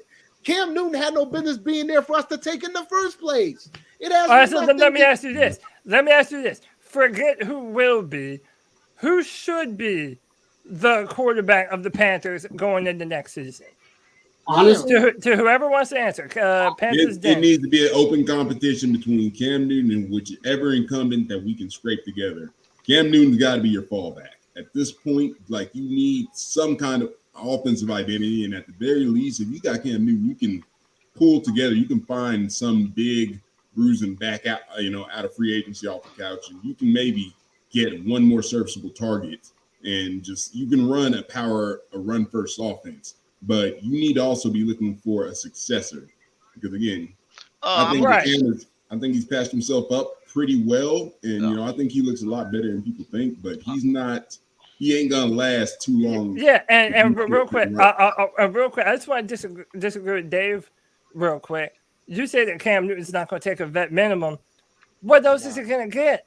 Like the Carolina Panthers, realistically, the Carolina Panthers are the only option that Cam Newton has. He's not going to get more going somewhere else. What other team is going to give him that kind of? What did he sign for this year, Cody? He signed for this year for $10 million for 10 games, or not even 10 games. He's not going to take the vet minimum. But wasn't that because they asked him to come back in the middle of the season? Like, you're asking him to come back. So what? All of a sudden, he's going to take a huge pay cut to play a full season? He came back because he wanted a multi-year deal. They weren't willing to give him a multi-year deal, and this was the meet in the middle situation. So they put a little bit more on top because he wanted a long-term deal. So what it ultimately boils down to is this. They understand the situation with Sam. Our hands are tied because of Sam. Part of the reason why I'm fine with this third year is because I want to figure out a way to dig himself out of this. You come back with Sam Darnold as your starter. You come back with that porous-ass offensive line, and we'll be 2-15 and have the number one pick with a brand new coach and Bryce Young sitting on our lap.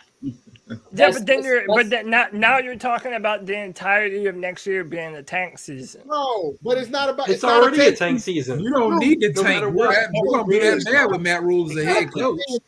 We gotta quit saying tank. These players are gonna always play hard. Let me be clear. These players are gonna always play hard.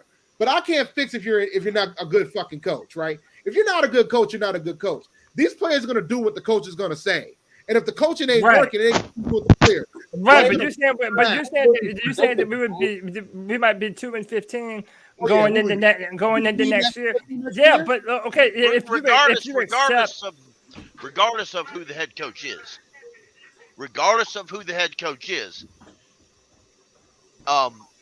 there are going to be quarterbacks available. Pat, come through. Go ahead, Kenneth. That we may consign. But they're not world beaters. They're not somebody you're going to race out and buy their jersey for. They're going to be Tyrod Taylor. There's going to be Minshew. If you can swing a good trade, but I want to be clear. I ain't giving bridge quarterbacks at best. Though. That's what they are right now. But that's what you're going to get now. You got a bridge quarterback that fits culturally and actually gives you more. Exactly. If that's the case, you just keep Cam. We gotta eat our medicine, man. Like, we got to eat our medicine at this point. Like, we have to eat this medicine. We have to accept all the bad mistakes. We can't keep dragging these. No, but Dave, you're saying we're the ones that. I mean, Matt Rhule put this on us, man. Yeah. Like we're not Panther fans are not going to be accepting Sam Darnold next year. If Sam, let me tell you something. Hear me out. If Tepper's already made a decision that Matt Rhule's coming back next year, you fucking let Matt Rhule come back next year and figure it out with Sam. Try to fix the offensive line and figure it out with Sam. I understand the point that you're making, but we already have Panther fans at Hornets games chanting to fire Matt Rhule. Like, but you're Cody, just not going to be able to sell that to people. David Tepper does not care. Knicks fans been saying sell the team for how many years now? I'm sorry. I agree with Dave, y'all, on this one. If that's the case and you're going to bring him back, you roll with Sam Darnold, you sign P.J. Walker to a 1-year deal, you let him go 2-15. Here's what you do. You go out and get a bridge quarterback. And you do. You gotta get it out. I'll throw a name. Why are you bringing a bridge quarterback when you got Sam Darnold for $18 million? You can't go into the NFL season with one quarterback. No, you bring back P.J. Walker. You roll. Oh no! I would go. No. I'd bring a wide receiver as a quarterback before I bring back P.J. Walker. He ain't worth. I would draft. I would bring up a you're not winning next year. You're not winning. This team is not winning next year. Well, then why play the game at all? You do have a job. All right, everybody, hold on. Wait. Too many people talking. Yes, everybody, time out. We gotta go one at a time. Let's go to Dave next, and then I gotta reply to Dave real quick. So here's the thing. I think with a different coach, I think we can get more wins next year, even with Sam. I really do. I honestly do. But if you're gonna tell me that we're gonna have the same coach, then you need to keep Sam here. Because you, after the Cam Newton experiment, you should already know what it is, guys. You know what it is at this point. You guys know what it is at this point. I know we love Cam. I love Cam too. He wasn't going to get a fair shake with Rhule there. It wasn't Tepper that cut that man. It wasn't Marty that cut that man. That was Rhule.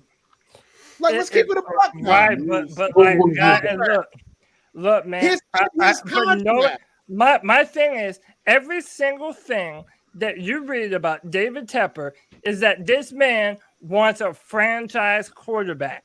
You're gonna tell me? Hold on, Dave. You're gonna tell me after a 5-11 season and what's looking like it's going to be a 5-12 season that David Tepper is just going to be okay with Sam Darnold starting as our quarterback next season? I'm sorry, man. I don't see it.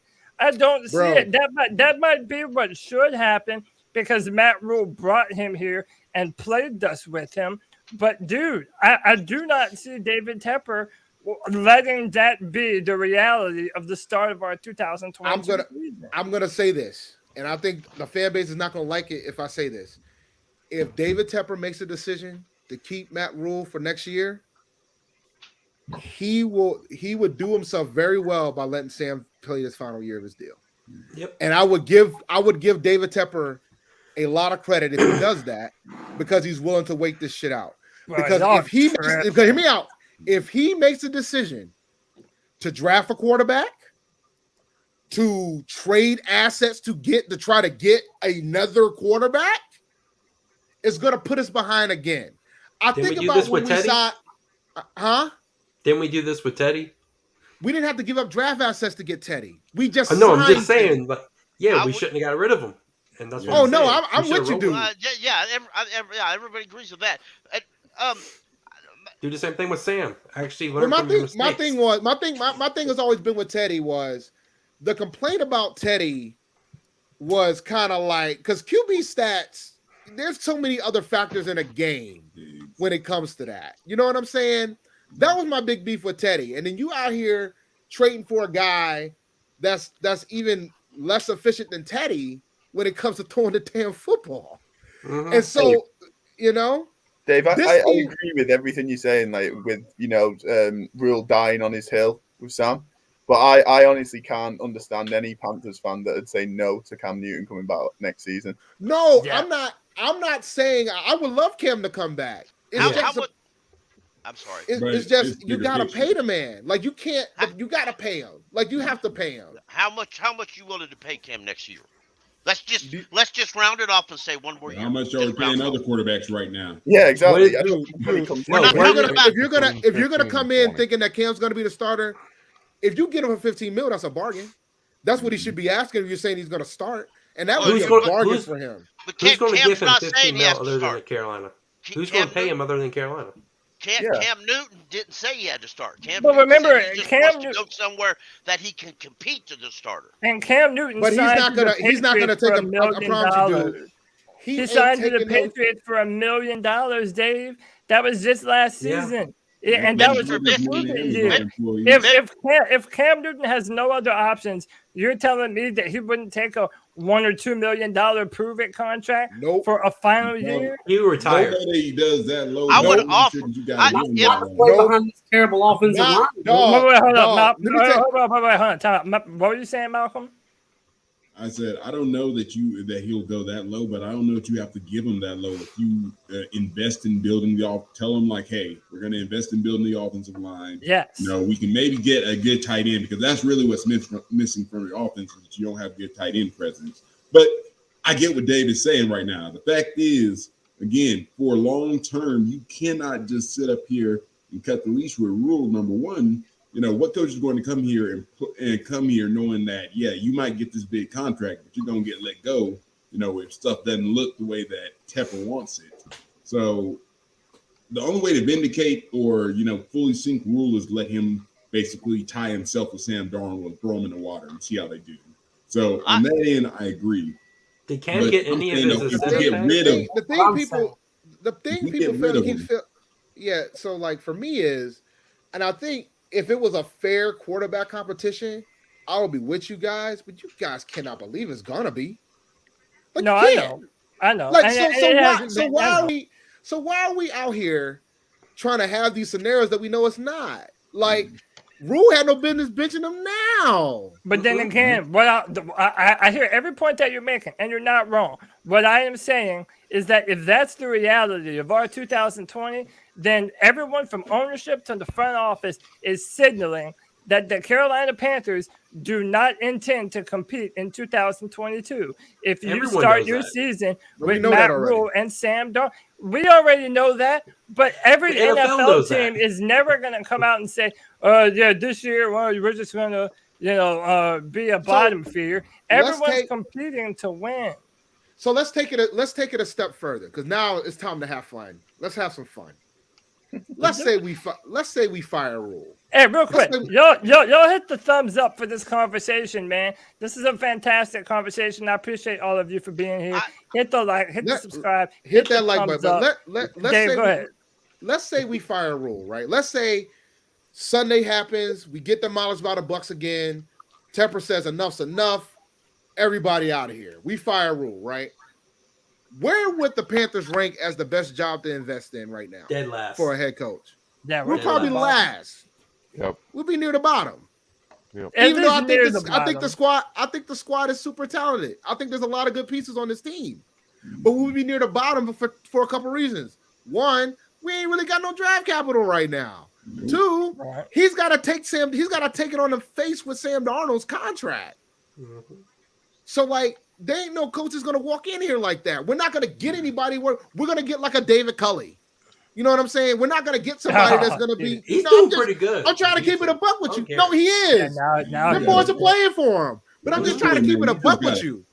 I'm just trying to keep it a buck with you. So, like, if you know that you're not going to really get the next guy, right? Like, if you know you're not going to get the next guy, and you already got a guy sitting here with 5 more years left on his coaching contract, and you know you can get out of Sam Darnold in a year. So let me ask you this: I will say what you guys are saying is, Whoa, well, and I got a take for the Bieniemy situation too, but we'll get he to didn't that. get a in a minute. contract. so what you're saying is next year we're going to go in with Matt Rhule and Sam Darnold as the starting quarterback, and PJ Walker's the backup. No, If that's the case, this year is PJ's last year. Yeah, he is. He's not on a contract. And Oh, you'd but have you to know be- Rhule was going to You'd sign have him. to be ignorant to sign it. I don't know But, that he does. but if David Tepper is a smart guy, you don't have to pull the plug out of the wall. You just got to go flip the breaker a few times. Mm-hmm. But here's the problem. If you But have here's a the problem. teenager, Here's the problem, Kenneth. The problem is that you're a brand new owner in the NFL. You've owned this team for 4 years, and you know you're going to have to go to coach number 3, right? Yeah. So you got to ask yourself, all right, is it better to go to coach number 3 after this season or next season? well, let me throw a scenario at you.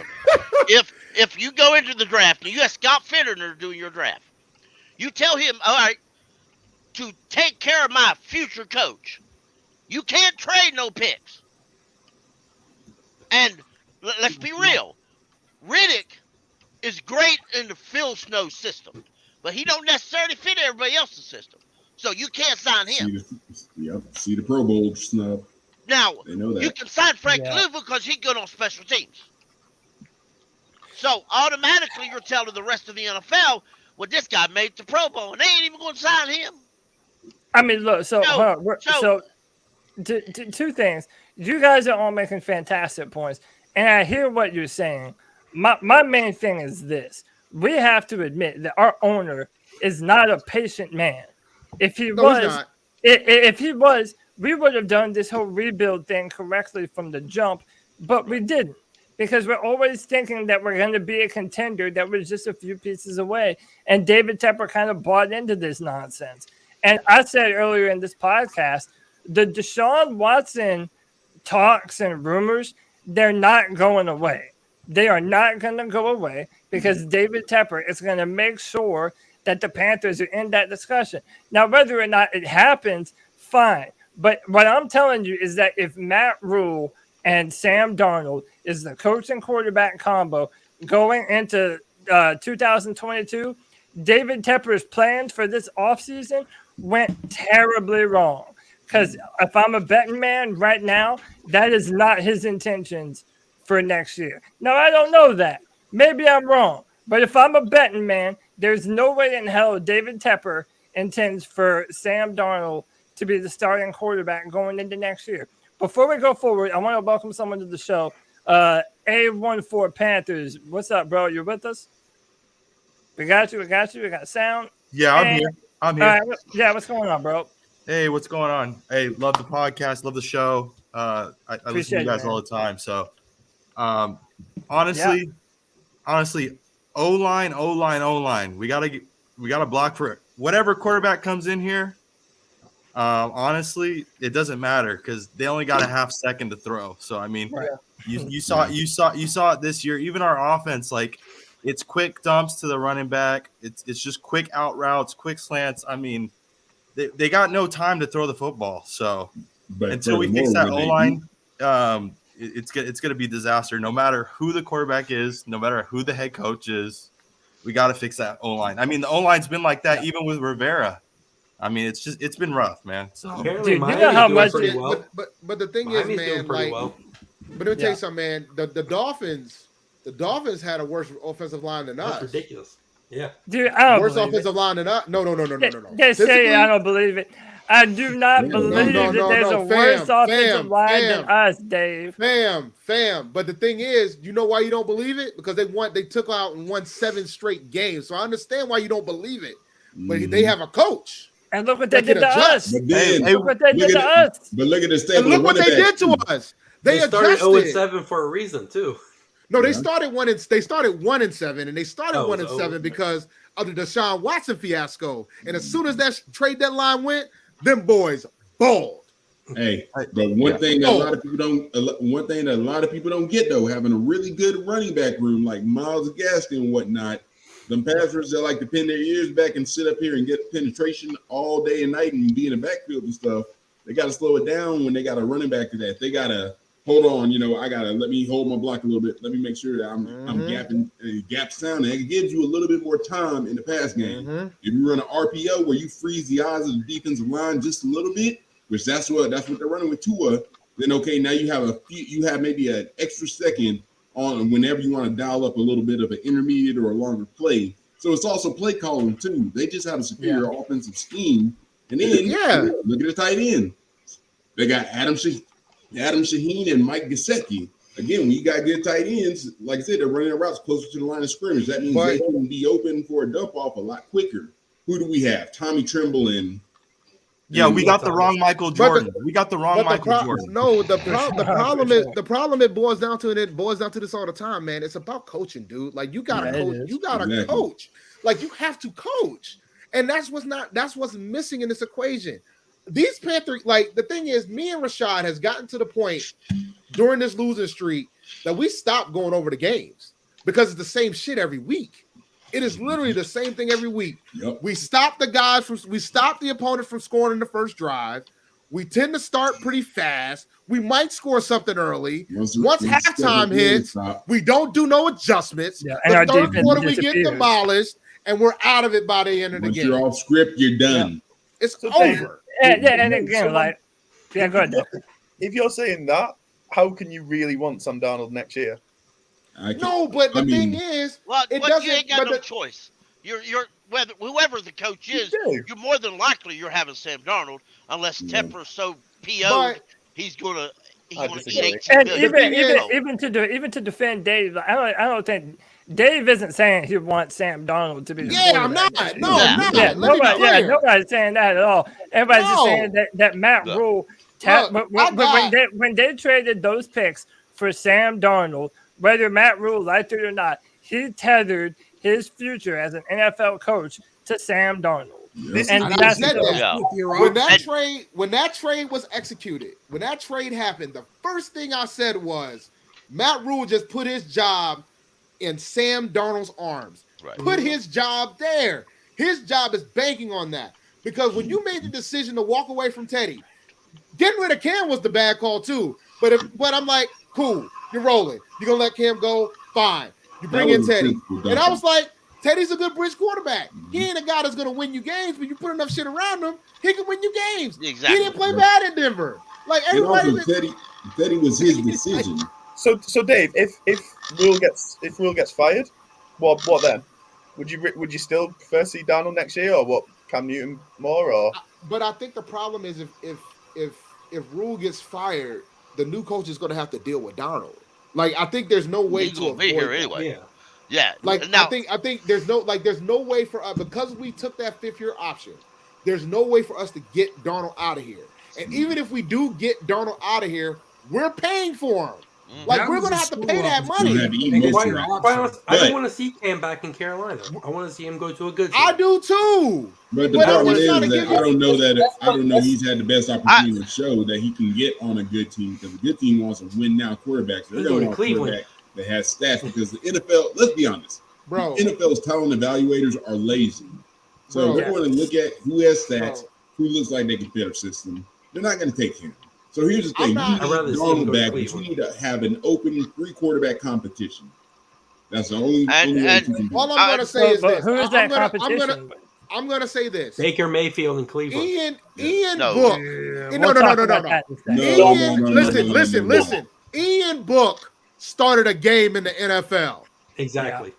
Ian Book. So my point, I say all that to say is there are teams during a COVID period, who decided that Ian Book is cool to be on the NFL roster. Taylor Heineke, cool to be on the NFL roster. So I'm saying all this to say, Mike Glennon. I'm saying all this to say, there were 30 other teams before New England and us that decided that they didn't want Cam Newton on this roster. Exactly. So so when you say, "Oh, he's gonna get to go somewhere else," no, he's not. But Dave, you just made my point. Dave, you just made my point, though. That's why I'm saying that Cam. But Cam ain't gonna. You said that Cam Newton Newton wants to make all this money. Cam Newton is not going to make a bunch of money as a starting quarterback until he has a season that's worth a damn. That's why I'm saying if they ask Cam to come back, he would do it for the right dollar amount. He also got cut during look what you just situation. said. No, look what you just said. You said the right dollar, and I agree with you. The right for both dollar. parties involved. He turned down teams this offseason. He said it. He turned down teams this offseason because number one, they didn't offer him a starting job or a job to compete for the starting, and the money wasn't right. Well, the money wasn't right, but it was also he didn't want to go to a bad football team. Right. That man got paid $1 million a game. He went to a bad football team. But it was for the Patriots, though. That's the thing. Right. You will play for the NFL's rehabilitation program. That's a good point. Whatever they ain't pay you, because Daddy Belichick. I look at it. I kind of look at it like this with the whole Rhule thing. Everybody wants. I'm on board. Everybody. Everybody wants Rhule gone. I don't believe it's going to happen this year, and I believe honestly. The only way that you're going to see David Tepper fire Matt Rhule is Matt Rhule comes in next year and he rides another year with Sam Darnold and we lose out again because we're probably going to win maybe 2 games, honestly. And just because of the schedule, we're going to win about 2 to 3 games, and that's not because we're tanking. Because I'm not calling it a tanking season. This team is Our schedule next year looks rough, though. But it's brutal. You're not going to win with, and I don't, everybody sees things bringing a bridge quarterback. There's no reason for it. We're already paying Teddy for 2 years of him not being on this team, and he's doing whatever in Denver. We're playing 4 bridge quarterbacks right now. Sam Darnold to come in and play like he's playing. We brought in as much of a big Cam fan as I am, an old beat up Cam Newton. Let Cam go because I think Cam's done. Honestly, I don't think he's going anywhere else. I think he come back for one last run at Carolina. If he plays good, he did. If he doesn't, he's going like retirement. I'm serious. I think he's done. They're not going to bring him back. And if they don't, they did, though. he's retiring. But if they did with a revamped offensive line and one more weapon, I think that you would see maybe an actual running game. I think that you would see a surprise here because Cam Newton has had to be the league's MacGyver for his whole career. He's never had he's part of any situation. Part of my inner super fan. Part of my inner super fan for Carolina wants Cam Newton to get the opportunity to show what kind of quarterback he is.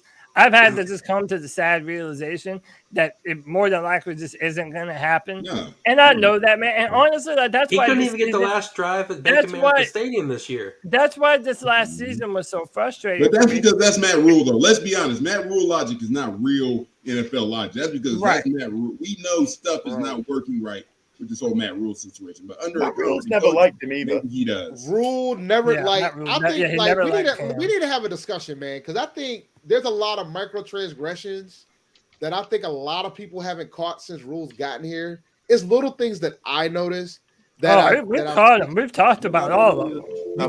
Did you talk about Eric Reed? The safety Eric Reed? Yeah, the safety Eric Reed, the one that got cut right after he got that big deal, Eric Reed. Pertaining to Cam, I don't know what you're talking about. But Cam, so what's that do with Cam? Because my point is, there's a lot of things that Matt Rhule, and the article talked about it. The Joe Person article talks about it too. Matt Rhule doesn't like having guys that are like. Hey, time out. Whoever has some background music playing in the background, mute your microphone whenever you're not talking. pleasing things. All right, go ahead, Dave. So like Matt Rhule doesn't like big personalities in his locker room like that. He wants people in the locker room that's going to pretty much be yes men to him. So like when you don't have those type of dogs in the locker room, it's a different type of culture. And in college, that's fine if that's the way you want to roll. But when it's not college and it's the NFL, and you're talking about grown men, that's different.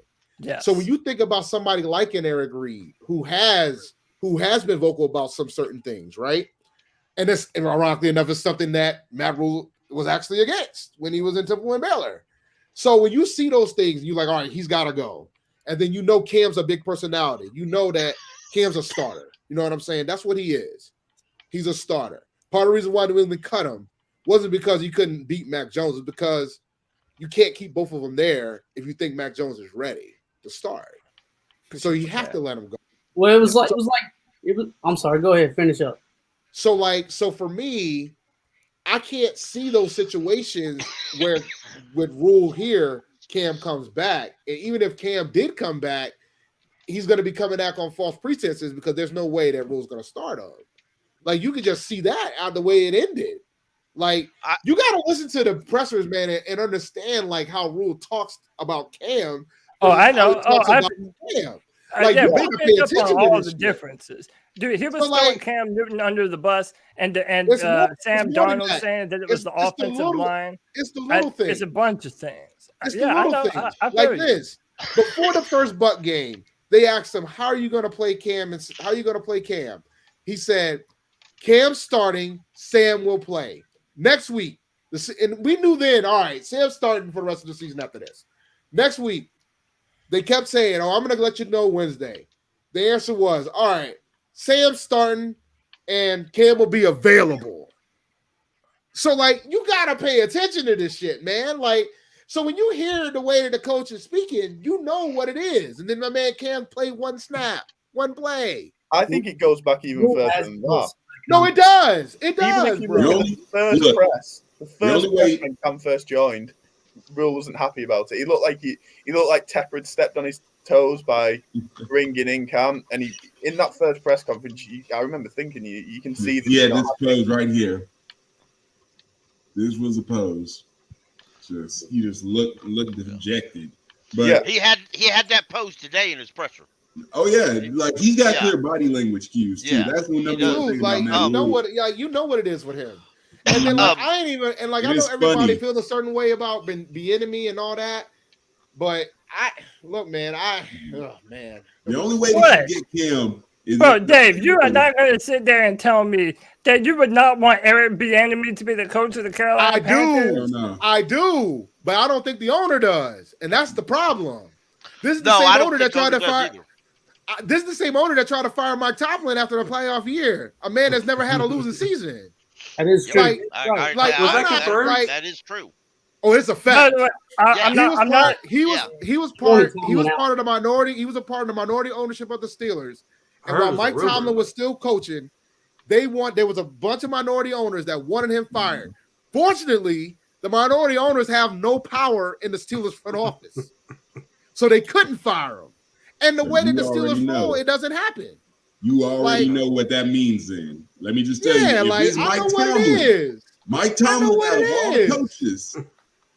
Boy, I know what it is, man. Mickey T. If you want to fire Mickey T, I know what it is. Losing season, come on now. You can. But listen, hold up. But hold up. I got to throw this out there. And if I'm wrong, I would gladly admit that I'm wrong. And I even see why that would certainly be believable. But I have never seen anything that confirmed that. I got an article. I can send it to you. I mean, yeah, please do. And I'm not saying I don't believe you either. No. I never personally saw that. Now it lists all the minority. It wasn't just him. Let me be clear. It wasn't just him. It was a bunch of minority owners. He wasn't alone in the equation. I will be clear there. But there was a it was confirmed that David Tepper was amongst them. He was one of them. He was amongst them.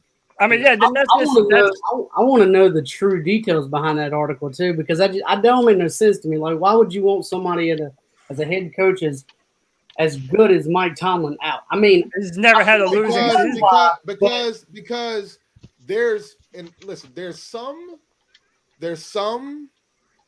portion is the best way to put it. There's some portion of people who don't like, even with the Steelers. The story of Mike Tomlin getting hired is one of the most amazing things I've ever heard.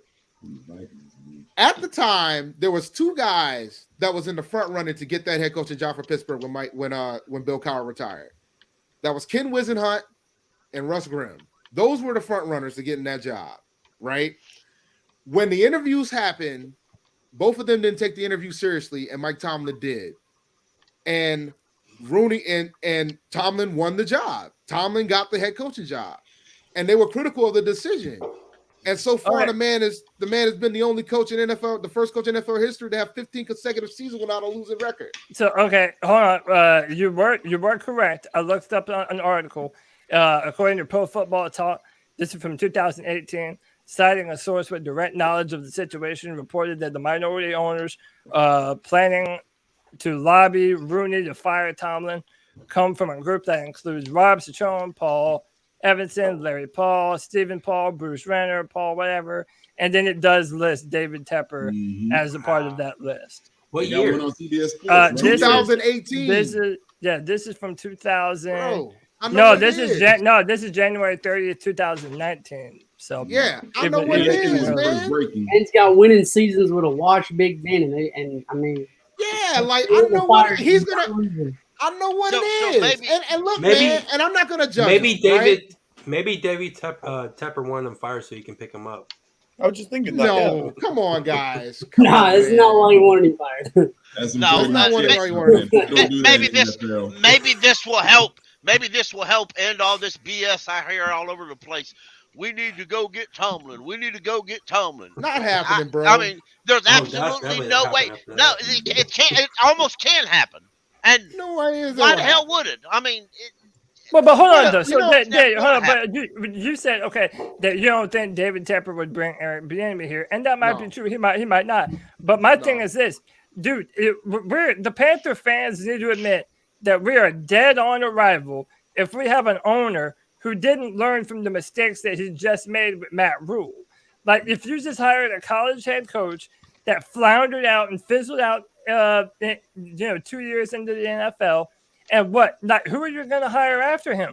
Why would you not go and hire somebody, with a Super Bowl ring, someone that does call plays for the Kansas City Chiefs, like someone that has been around the block? His offense gave you the MVP of the NFL. Like, that is everything that you're looking for in a head coach, especially after a college head coach. But the question with Eric, I don't disagree with you. Let me go to Malcolm. Yeah, let's go somebody else. Go ahead. Yeah, my bad. I know I'm hogging it. So, nah, man, we fight. Look, we jacking for it. But the question's got to be also: is it him or is it Andy Reid as well?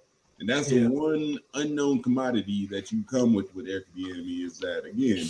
Yeah, he's the OC, but we've seen OCs in name only that go elsewhere, and then they don't, like I said, they go off to be a head coach, and then they never actually replicate because now they got to hire their own guy, and they've got to basically do the same thing. So that's the question we do have to ask. When you're I'm not buying that.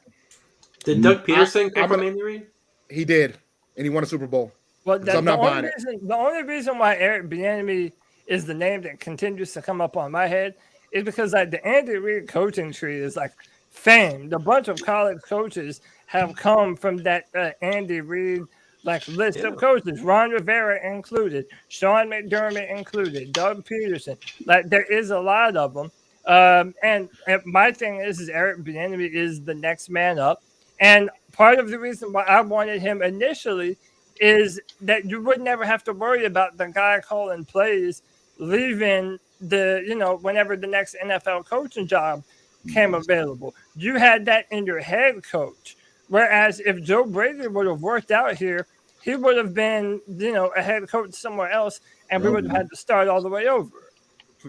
The thing is, when you ask the question about why wouldn't Tepper go with Eric Bieniemy, dude, when he hired Matt Rhule, when he was he looks like me, he smells like me, he's just like me. That when you say shit like that, those are the type of microtransgressions. Just like me. Yeah, like when you say shit like that, it's like, all right, dude, I know what it is. Like I know what it is. I want to play devil's advocate a little bit. I want to. Yeah, go ahead, bro. I want to. Go ahead. Okay. Go ahead, everyone. Matt Rhule, he came in first year. He kind of wanted to see what he had a little bit besides the Cam Newton situation, which was bizarre. But the second year, this year, the defense stepped up this year. This is a pretty good defense that we got, I think, personally. So do we want to give him I think he's going to get another year, honestly. Matt Rhule's going to get another year. I don't think he's going to get fired. I really don't. But do we give him another chance? Right, I know, yeah. I mean, do we give this guy another chance to see how maybe he builds the offense? Because I know he went all defense the last couple of years. He's been going like strictly, getting defensive players. Like, we want to see what he could do on the offensive end. Maybe we get a guy like the enemy. Like, maybe we steal him from KC and like pay him a ton of money. Tepper's got the money. Maybe we pay him a lot of money to be the OC there, or like He's under contract. Yeah, true. In the NFL, you can't steal coordinators from other teams when they're under contract. Oh, that's true. Unless you want to be a head coach. Coordinator. Unless you want to be a head coach. I think there's a stipulation where Jacksonville is able to right now. I think where they can actually. Yeah, well, no, he can. It's talking about interviewing because they don't have a head coach available, so they can do that if they want. They're interviewing him as head coach, not as coordinator. Yeah, I guess you can't take a coordinator to become another coordinator. Is what you're saying? Exactly. No, you can't do that. So you can't do that. Let's go with what A1 was saying. Like, we all want David Tepper gone, but like, what are the chances? I mean, yeah, Rhule. A lot of us want David too, but like, not ready to be fully out of him, is there any world, any scenario in which Matt Rhule could actually turn this around next year? And by the way, I want to get people in here that I haven't heard from in a minute too. Nick, Drew, Dexter. I want to, trying to quarterback the conversation here, get everybody in. But before I go forward though, shout out to 89J Subs for the super chats, man. Much appreciated. We love you, brother.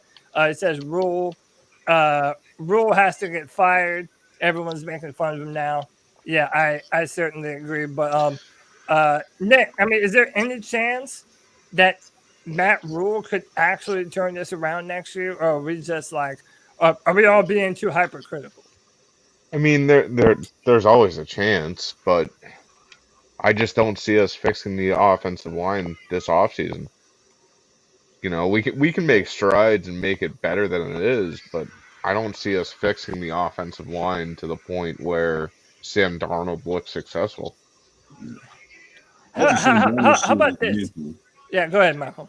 I was about to say a lot of Sam Darnold's problems are typically mental anyway. It's not even that he doesn't have an arm, or that he doesn't even have like the mobility, because he's above average in terms of arm and in terms of escapability from pocket, even a little bit of scrambling. His issues are. Is he a true leader? Is he a true leader? No, Rhule don't want a leader. Rhule doesn't want a quarterback who's a leader. Yeah, he's done said that already. I don't want a quarterback to the leader. Matt Rhule only wants one leader on his team. Yeah. Well, and that only wants one leader on his coming back here. Right, and that's a big issue. That's a huge issue. You got to have. I feel like your quarterback's got to be a leader. That's not what Rhule wants. Yeah. Ideally. That's without being disrespectful to anybody. That's why some of the bridge quarterbacks actually fit Matt Rhule. Yeah, you think about it. The bridge quarterbacks fit Matt Rhule better than a franchise. Imagine what Deshaun Watson coming down here and being Deshaun Watson and versus Matt Rhule. No, it ain't gonna happen. But that's a good point, Kenneth. That's why I already feel like there's a disconnect between David Tepper and Matt Rhule. That's why it's not so outside of the realm of possibility that Matt Rhule actually is fired here in the coming days and weeks. Because especially Cam Newton, like how many of us, none of us believe that Matt Rhule wanted Cam Newton this year. So that means that David Tepper gave Matt Rhule the marching orders. Hey, we're bringing back Cam Newton, and I don't care if you like it or not. And like, to me, that's what makes me think that there's already trouble in paradise between ownership and our coach. They told Cam Newton they were going to bring him back when he was healthy, and they cut him. So they might fire Rhule, even though they told him they're going to bring him back. Yeah. Also, you don't want and here's another thing: you want to send out smoke signals too. You don't want other teams to know you're about to fire your head coach because they might go ahead and start bringing in whoever they're going to. And I see Harbaugh available. You know, I see some college coaches or just some other coaches maybe that are dark horses on the market that maybe Carolina's doing some sniffing around in the background. We don't know, but you do want to also send out smoke signals. Same thing with the draft. You don't want to let people know, oh yeah, we're definitely taking this guy and this guy to speak of the draft. I mean, look at what happened with San Francisco. Like sometimes you really want to just throw people off of your trail. So don't believe the messaging. But honestly, believe that amazing Joe Person's article. That's what you need to believe. Let me throw this out here real quick.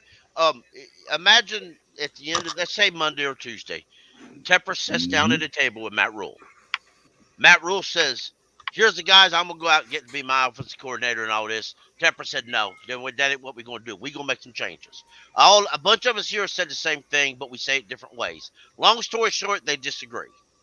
And hopefully Matt Rhule ends out of here. If Matt Rhule doesn't end up out of here, I don't think he gets everything he wants. I don't think he has the ability to hire all his coaches the way he wants it. I believe Tepper's going to take some of that power and give it to somebody else. Now, Matt Rhule may not like that and say one out here anyway. So, now long story short, I'm going to throw up some names here. Dan Morgan's here now. Dan Morgan has a lot of connections up there in Buffalo where there are both coordinators have been eyeing jobs. Both of them have been head coaches. Brian Daboll. Yeah, Brian Daboll and Leslie Frazier.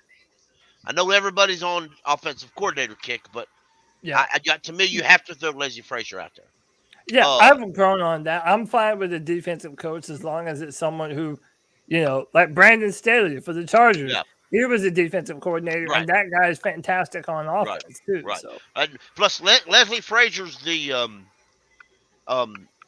similar to the Tony Dungy style coaching. He's not going to get up there and take control of everything. He's going to say, "There's my offensive coordinator. Let him do it the way he wants to." Now, that being said, also remember, David Tepper was, before he hired Matt Rhule, he was extremely interested in Josh Patriots offensive coordinator. Josh McDaniels. Not Josh McDaniels. Extremely interested in him. I have no doubt if he would have went after Josh McDaniels, he was going to thought he would get Tom Brady down here. But anyway, but there's a lot of different guys out there that don't get a lot of talking to about that Tepper could go after. Now, granted, if like I said, yes, we don't have a second or third round pick, but that's true. And we do have some cap space, but not a lot. But there's no guarantee next year if you allow the same guys in charge now to do it this year, there's no guarantee you're going to have all them. Because if Rhule's in charge, you don't know he's going to turn around and trade next year's second, third, or first round pick. Knowing Rhule, that's what he's going to do. He's going to trade next year's first round pick to move up in the first round to draft a wasteless quarterback. And then we're going to suck all year and then end up with the first pick of 2023 and not have the first pick. Yeah, still not have the first pick. That's Matt Rhule in charge. Yeah. That's Scott Fitterer in charge. So you gotta hope that if Rhule's out, if Rhule does come back next year, Tepper tells him, "Yo, you ain't trading draft capital for 2023." Yeah, that's what I say. I don't. You can't. Dave, I don't know this. I wonder if just how much I believe Tepper's going to pull some of if Rhule stays, Tepper's going to pull some of that away. He's just there's not a doubt in my mind. He's the only guy who can. Is Matt Rhule going to take it? Is Matt Rhule going to accept it? The Fitterer situation is going to get interesting, man, because I think Fitterer deserves the right to hire a head coach. But at the same time, I think the longer Rhule's there, the higher the odds they're going to get rid of both at the same time. Yeah, I really do. let me also throw something to you as well. I don't know that Matt Rhule will. I don't know that he's going to necessarily be ready to bolt if he doesn't get his way. Just because, again, where does he go to? Most of the college jobs are gone right now. So a lot of what he was talking.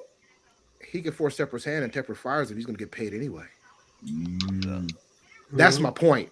Yeah. That's what I'm trying to get at you. And he can just wait for the best college Matt Rhule job. is making money no matter. No, the leverage game that Matt Rhule has is ridiculous right now. And that's what I'm trying to explain to Rashad earlier this week.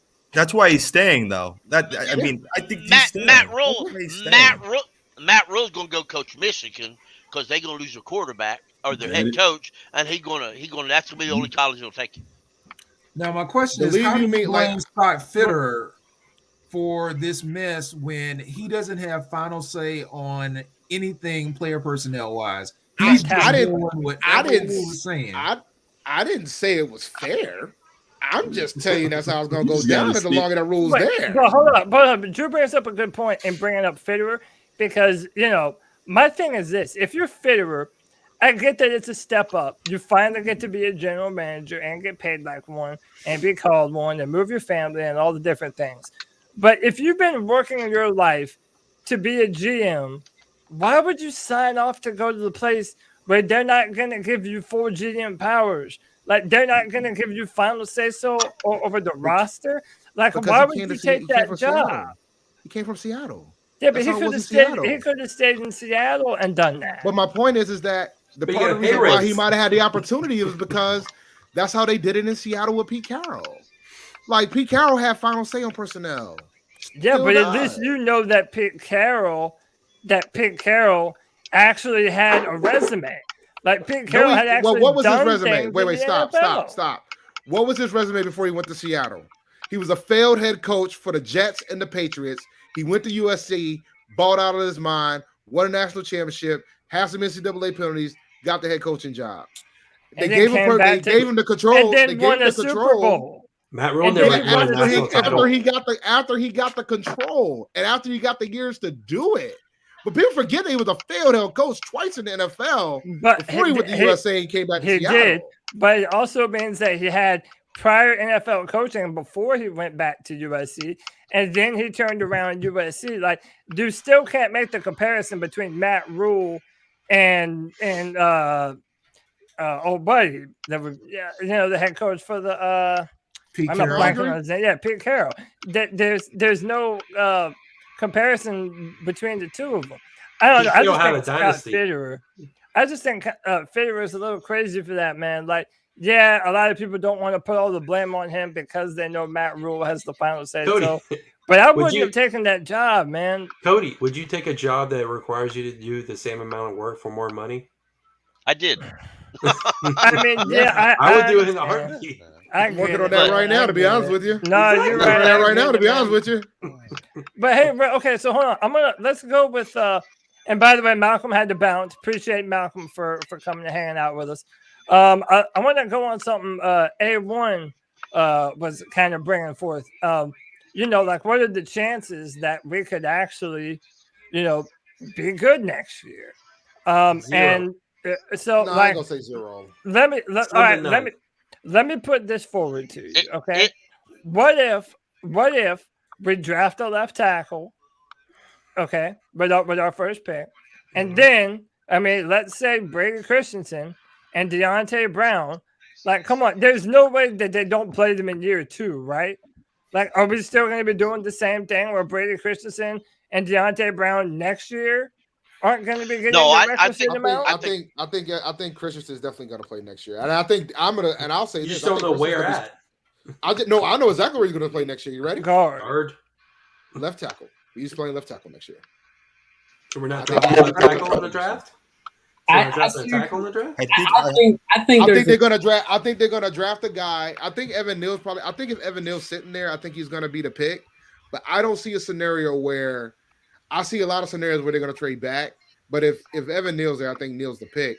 But I think they're gonna finally do what they should have did in the first damn place and let Christian play left tackle. I don't think so. Matt Rhule said recently that he's still. I think Evan Neal can play center, right? Evan Neal can play center, can't he? Yeah, but if you're drafting Evan Neal, you're not going to draft him to play center. But as a rookie, he can play center.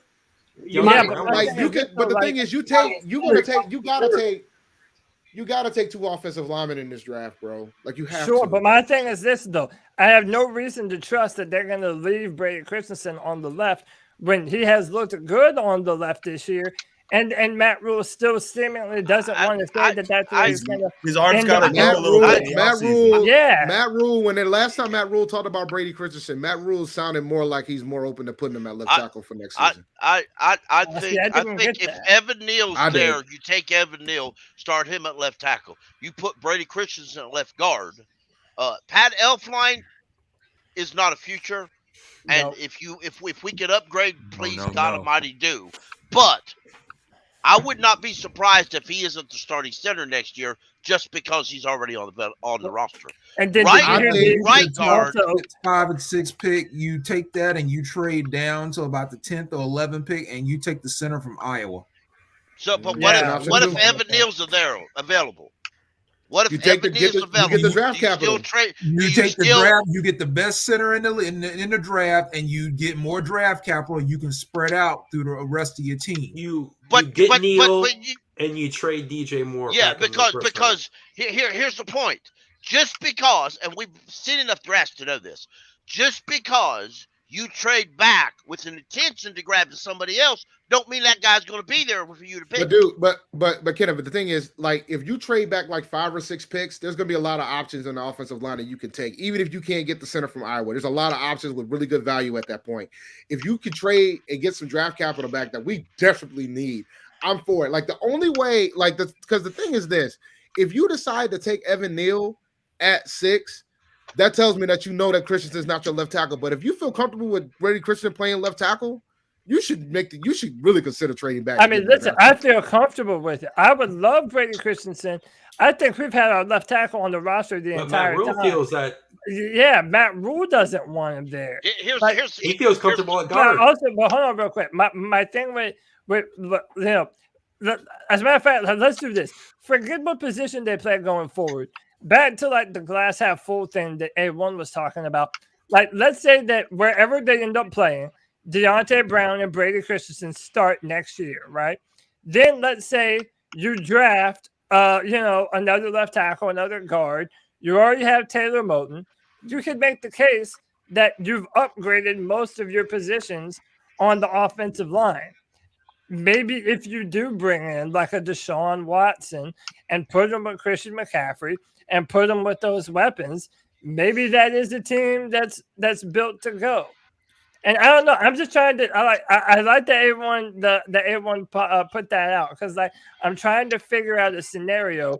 Like, how could this team be successful next year? The only way is Christian McCaffrey stays healthy. That's the only way. It's not because even when he's healthy, we can't win more games. Now, see, everybody's talking about the way this offensive line is set up. Did anybody listen to the media session that the Panthers had on, I believe it was on Thursday? Because we failed to bring up the fact that Deontay Brown was interviewed, and he said his offseason was going to be consistent of him working at center.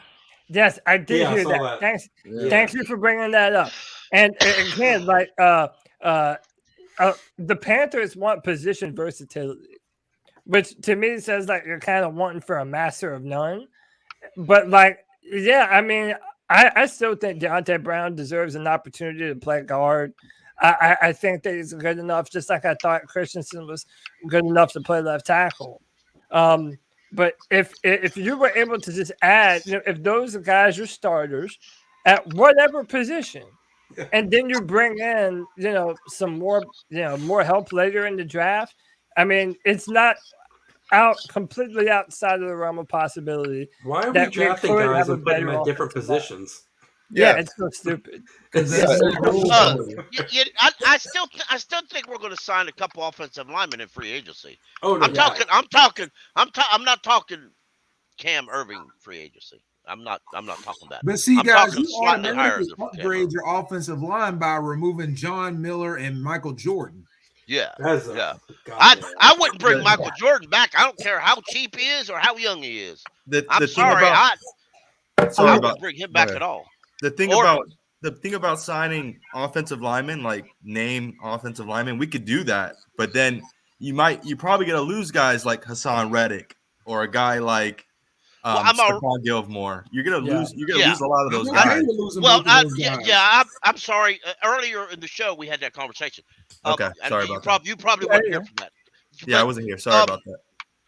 Hey, Hassan Reddick's a great guy. Don't get me wrong. He's a great edge rusher. Yeah. But let's be real.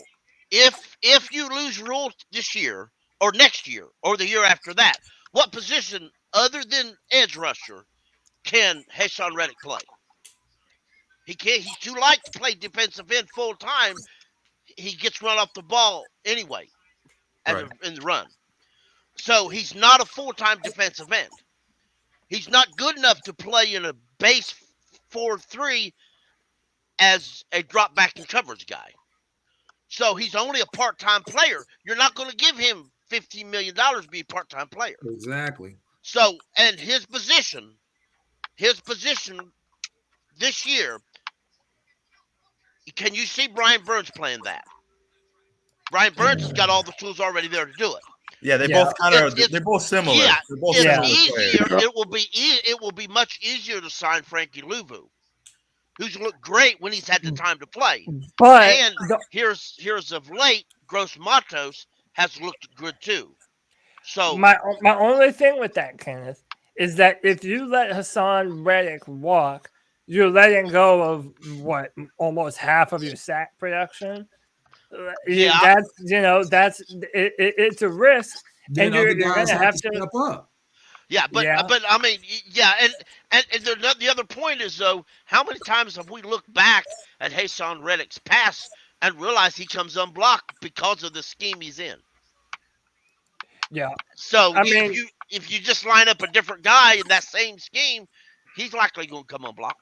And as Ken said earlier, if you pay Hassan Reddick and Rhule gets fired, Hassan Reddick may not fit the new head coach's defense. Exactly. And now what are you going to do? Yeah. Plus, you're not letting Hassan Reddick walk to re-sign Cam Irving. You're letting Hassan Reddick walk so you can get a stud offensive tackle. I was so frustrated with the draft this year just because I thought we could have done what the Chargers did. They got Slater. Oh, we could. And they got Asante Samuel. Like, why didn't we go? I mean, nothing against J.C. Horn. I loved him. The 3 games that he played, great. I mean, he's great talent. He's going to be a good cornerback. I tell you why Rhule didn't get Slater. Because he wouldn't have Rhule didn't believe that Slater was a left tackle. Yeah, Rhule said that he was a offensive guard, and you don't draft an offensive guard that high. And like that's part of what's so stupid is he said Brady Christensen was the 2nd round guard and never saw him play guard. He never played guard at BYU. And Slater's heading to Hawaii. Never played guard in his life. Slater's a Pro Bowl. I mean, Pro Bowl. But again, out of all of the issues I have with Matt Rhule, the biggest one I have is talent evaluation. Yes. The biggest one I have is talent evaluation. He doesn't know a really good player when he sees one. They have to fit a certain mold, and it's like I'm done with that, man. I'm done with that. Hey, well, hold on, real quick before we go forward, let me add. Hey, man, you might have to help me with your name real quick, man. Is it Barack? It's Barrick. Barrett, my man. Barrett, appreciate you, dude. Welcome to the show, man. Welcome to the show. Thanks for having me, Kira, all the way from Houston, Texas, Space City Riot. Keep pounding. How y'all doing? Hey, keep pounding. Represent, man. I appreciate you, man. Yeah, I see you in the chat room all the time too, man. Happy you could join us, man. Man, we've talked about so much, but I mean, dude, give us some of your thoughts about Matt Rhule, man. What's this team looking like going forward? Do we have Matt Rhule? Who's the quarterback going to be? Who? I mean, just who's the quarterback going to be next year? And do you think Matt Rhule is going to be? Matt, I don't know who that is. I don't know that person. I don't know that guy. I don't know that guy. I didn't know who he was. I have no idea who you're talking about. Isn't he the coach for Baylor? Yeah, once upon a time, but I got some bad news for you, bro. He coaches a JV team now. Yeah, right. He coaches a bad college squad. Oh, dude. Yeah, man. But it's in all of my years. I've been a Carolina Panther fan since day one, since inauguration day, and I was born in North Carolina. Grew up on Camp Lejeune. My family moved out to Houston, Texas. Stayed a Panthers fan.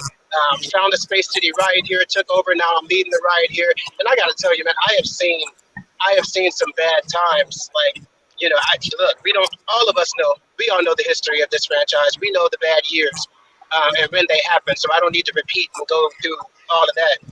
But I got to tell you, like, man, it's not like this. I don't know that I've ever seen a time where, like, I'm just watching the games. Like, I'll put it this way. Halfway through the season, I'm sitting at the Space City Riot chapter meetups watching the games.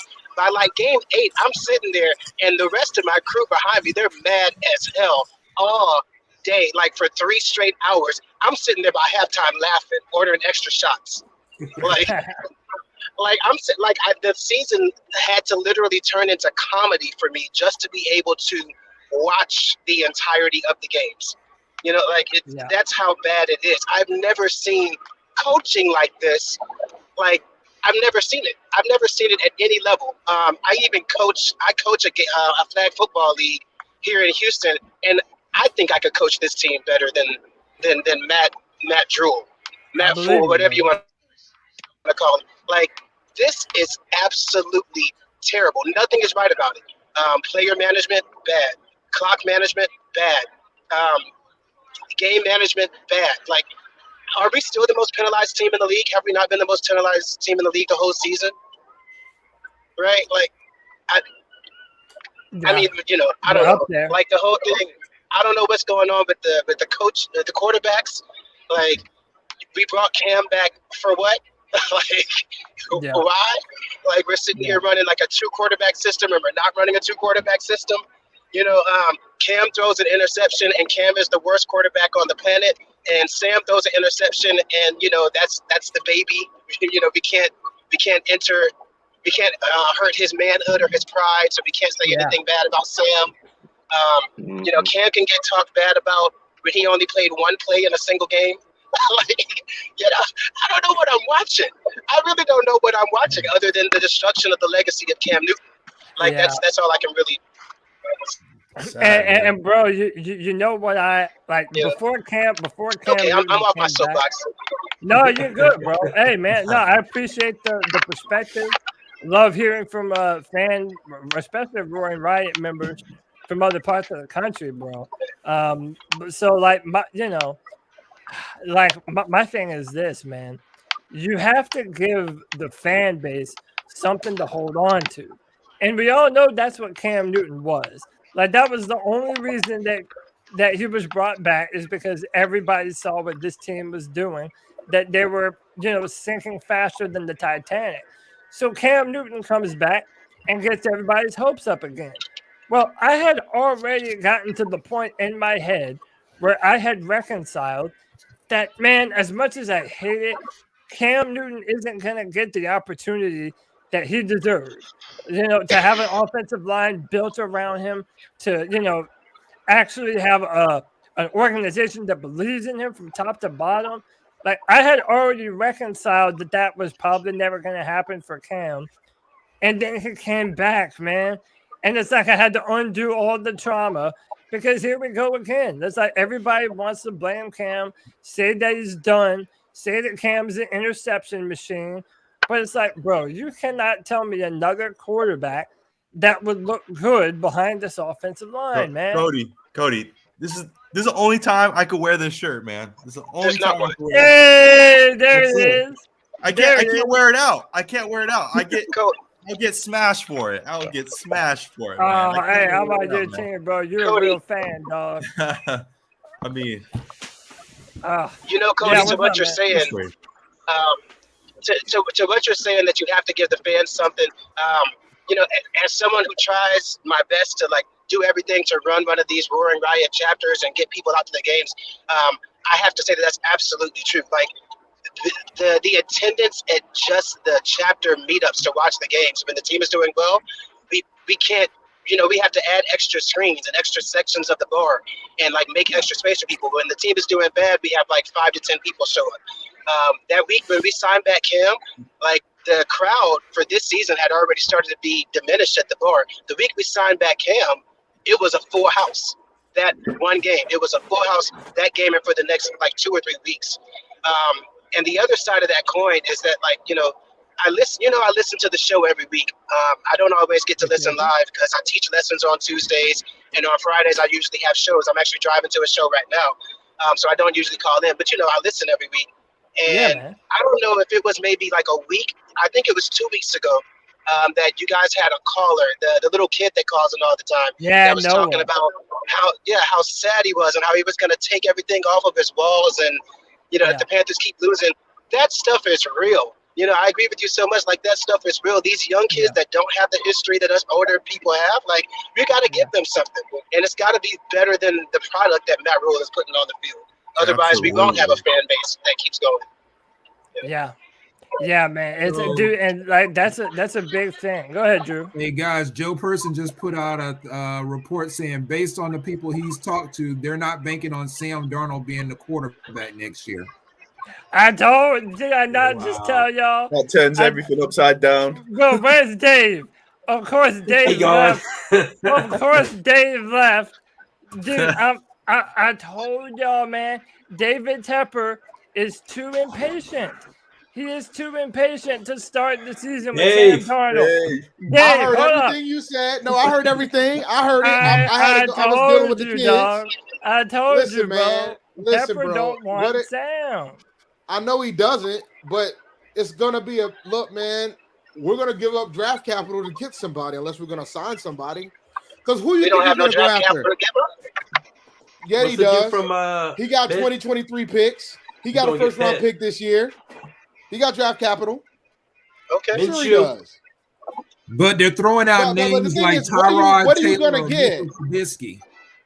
Like, that's my thing. Like, what are we trying to get? Are we trying to get Deshaun Watson? Are we trying to get Russell Wilson? What are we trying to get here? Like, if you're not getting nobody like that, then you're wasting your time. Joe Person did say again, I know they want when it comes to Deshaun, he said, I know they want him. There's no question. Okay. So they'll give up 3 first-round picks and 2 seconds to go get Deshaun. Who wants him? If not Deshaun, Tepper or Rhule? If not Deshaun, why not? Like we were talking about, draft O-line and just give Cam another year, 1 more year. See what happens. I agree. I think that's our best option. Our best option right now to get us out of the mess we're in. Y'all really got to get off this Cam train, bro. Not with Rhule as the coach. Yeah, it's over. No, I understand with Rhule as the coach. I get that. But when you get off of one train, you have to have another train to get on to. Otherwise, you're not going anywhere. You're just stuck at the station. But look at the ownership. Look at this ownership, bro. Look at this ownership. What do you want to watch? Dude, I can watch Red Zone for 18 weeks. That can't play for another 2 or 3 years. Or we trying to build up an offensive line for somebody else. And you can't sell that to fans, Dave. Like, that's what I'm saying. You are if you started with Sam Darnold, you are signaling to the world and your fan base the Panthers ain't shit in 2022. Hold on, just because. Wait, one more time. I was stepping out to use the restroom and I heard my names. I had to come back. So like, I'm gonna ask a couple questions and then I'm gonna go back and finish what I need to finish. So here's the thing. You haven't finished has PSLs gone down? Are we still selling out these games? Are we still buying the merchandise? That's what it's going to take. You got to start impacting that man's pockets if you expect some legitimate change. Rhule's going to be here because we keep buying all the merch. Yeah, but if Tepper's in control, what's going to happen is you're going to build the O-line. You could sell brand new O-line, C-Mac healthy, Cam back. You could sell that. You don't know C-Mac's healthy.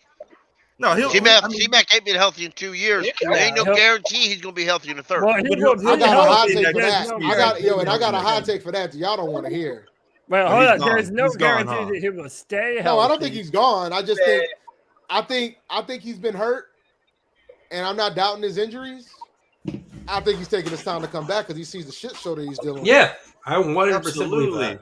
Hey, shout out to 89 J Stubbs for the one. All I know is says Tepper finished. All I know is that I just want us to start winning some games quickly early next season so that Dave can go back to wearing his Panthers gear on PNP.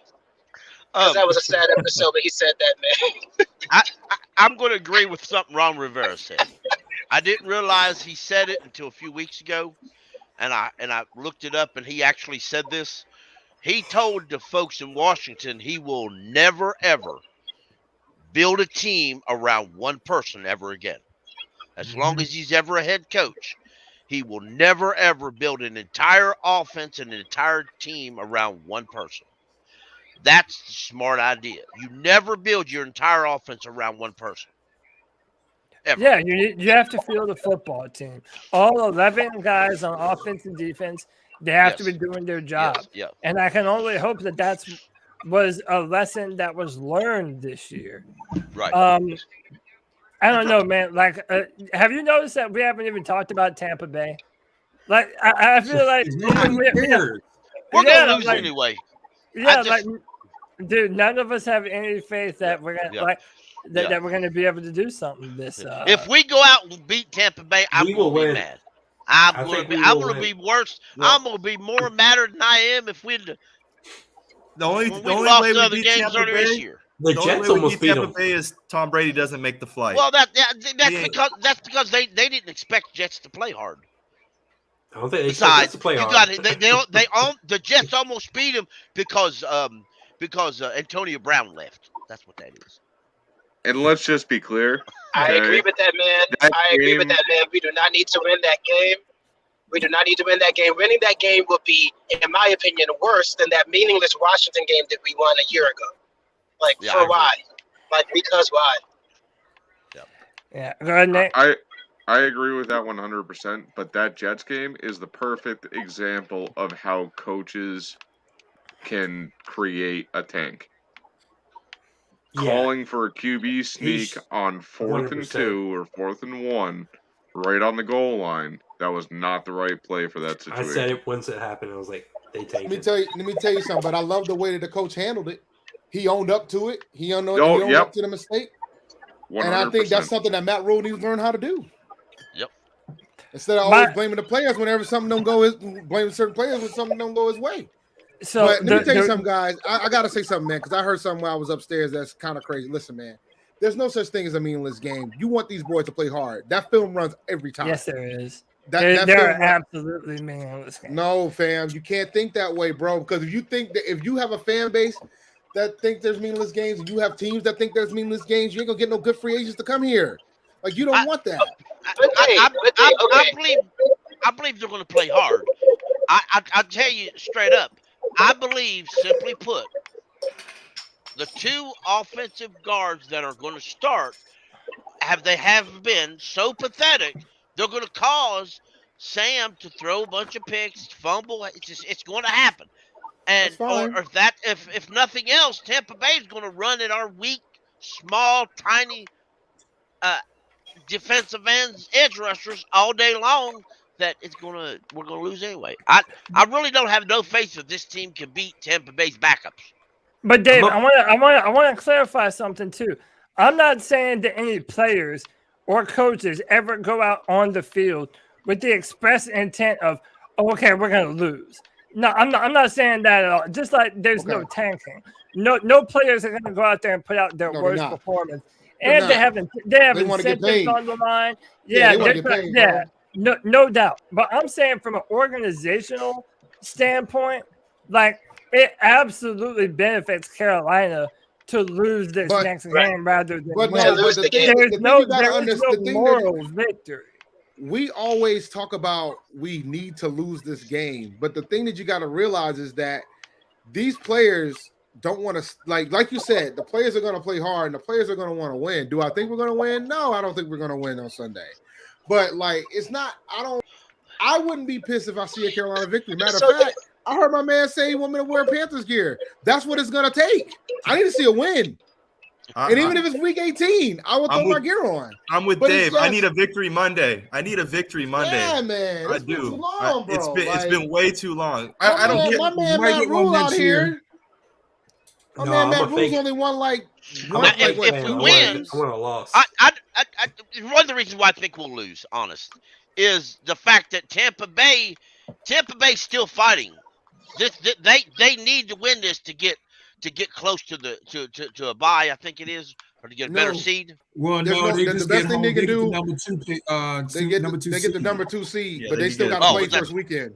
Yeah, the one seed's already locked up. But Green Bay got that. But the best thing we can do is 4 still, right? I think that's what the best thing we can do is the 4th pick in the draft this year. No, but that means you need the Giants to win a game.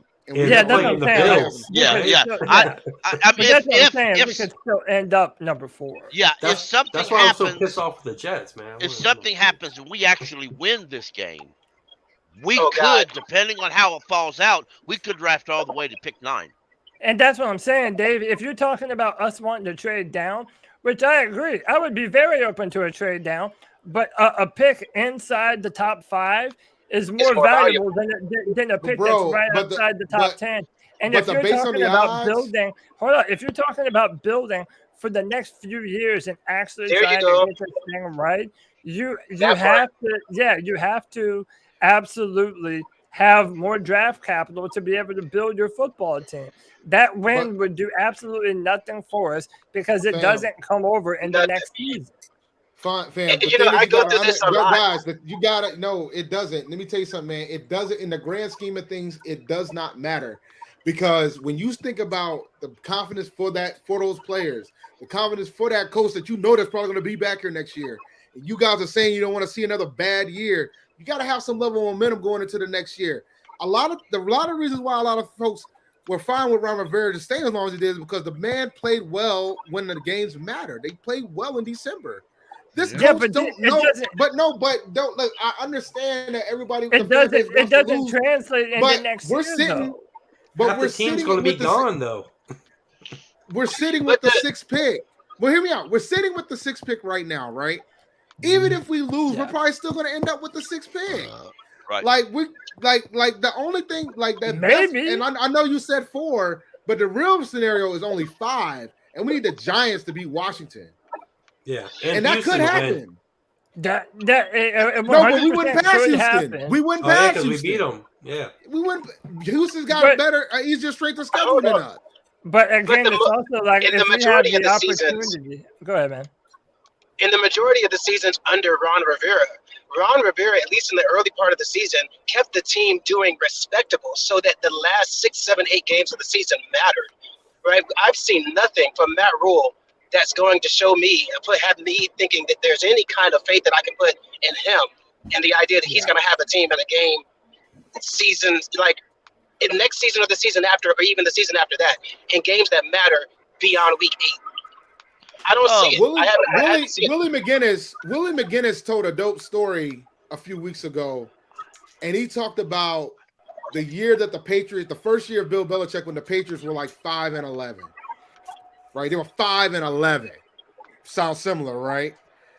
But he was trying to convince other players to come on board to New England because they thought they saw something special that was coming here, and they ended up winning the Super Bowl the following year. So I say all that to say, wins matter, bro. Like you can't say that they don't matter. I understand you guys want draft position, and we always go through this. It's the same thing when I was talking to one of my fellow employees. Hear me out. Let me finish. One of my employees who's a Dolphins fan that was talking tank for Tua that year, and they didn't really tank for Tua. They still ended up getting Tua at the pick. So my point is that you gotta win. This is the NFL. The last game a number 1 draft pick ain't gonna fix shit. You can ask Trevor Lawrence about that. A number 1 draft pick ain't gonna fix shit because it takes more to build. This ain't the NBA. Like you ain't. There's no LeBron James. The last game is not Bill Belichick. Can I make a Matt point? Rhule is not Bill Belichick. Bill Belichick never had Stephen A. Smith calling him a clown show on national television. Skip Bayless. The point of the matter is we got people calling this man a clown show. We can't compare him to Bill Belichick. All I'm saying, but the point is, the thing you're failing to realize, bro, when that comment was made, Bill Belichick wasn't Bill Belichick yet. Yeah, Bill Belichick just came from a 5-11 season. He was already fired from the Browns. Bill Belichick wasn't Bill Belichick yet. He was kind of a joke. Hold up. But you remember that Washington football game where Ron Rivera beat us, and the entire fan base was wanting us to lose for draft position? And I was happy. Bro, bro. We were one pick away from Justin Herbert. We were one pick away from having Justin Herbert. Like, that's literally what the difference in a game makes when you're winning pointless games at the end of the season. I'm telling you what, the Carolina Panthers, if we beat the Buccaneers this Sunday, I doubt that's going to be the shining beacon Cody, that's going to get players to come over. Yeah. Cody, I got a question for you, bro. That's not going to do it. Cody, I got a question for you, bro. And I want an honest answer when I ask this question. Do you honestly think if we would have drafted Justin Herbert, that Matt Rhule would have done the right thing? Hell no. Well, what's the so right it wouldn't thing? have mattered anyway. No, wouldn't what's have the right thing? Dave, that don't make sense.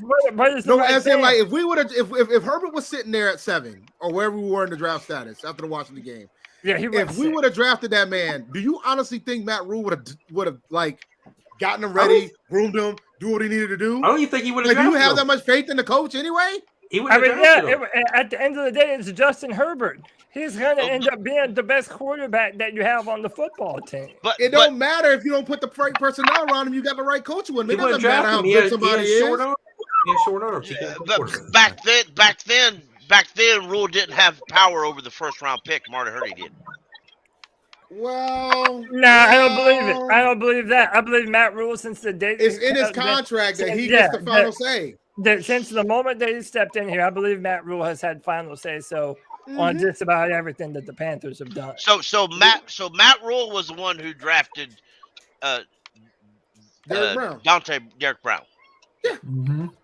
But look, man, I'm not a hater of Derek Brown like a lot of folks are. I think Derek Brown. I'm not trying to. I've always thought that if Matt Rhule had it in his power, he would have drafted Henderson.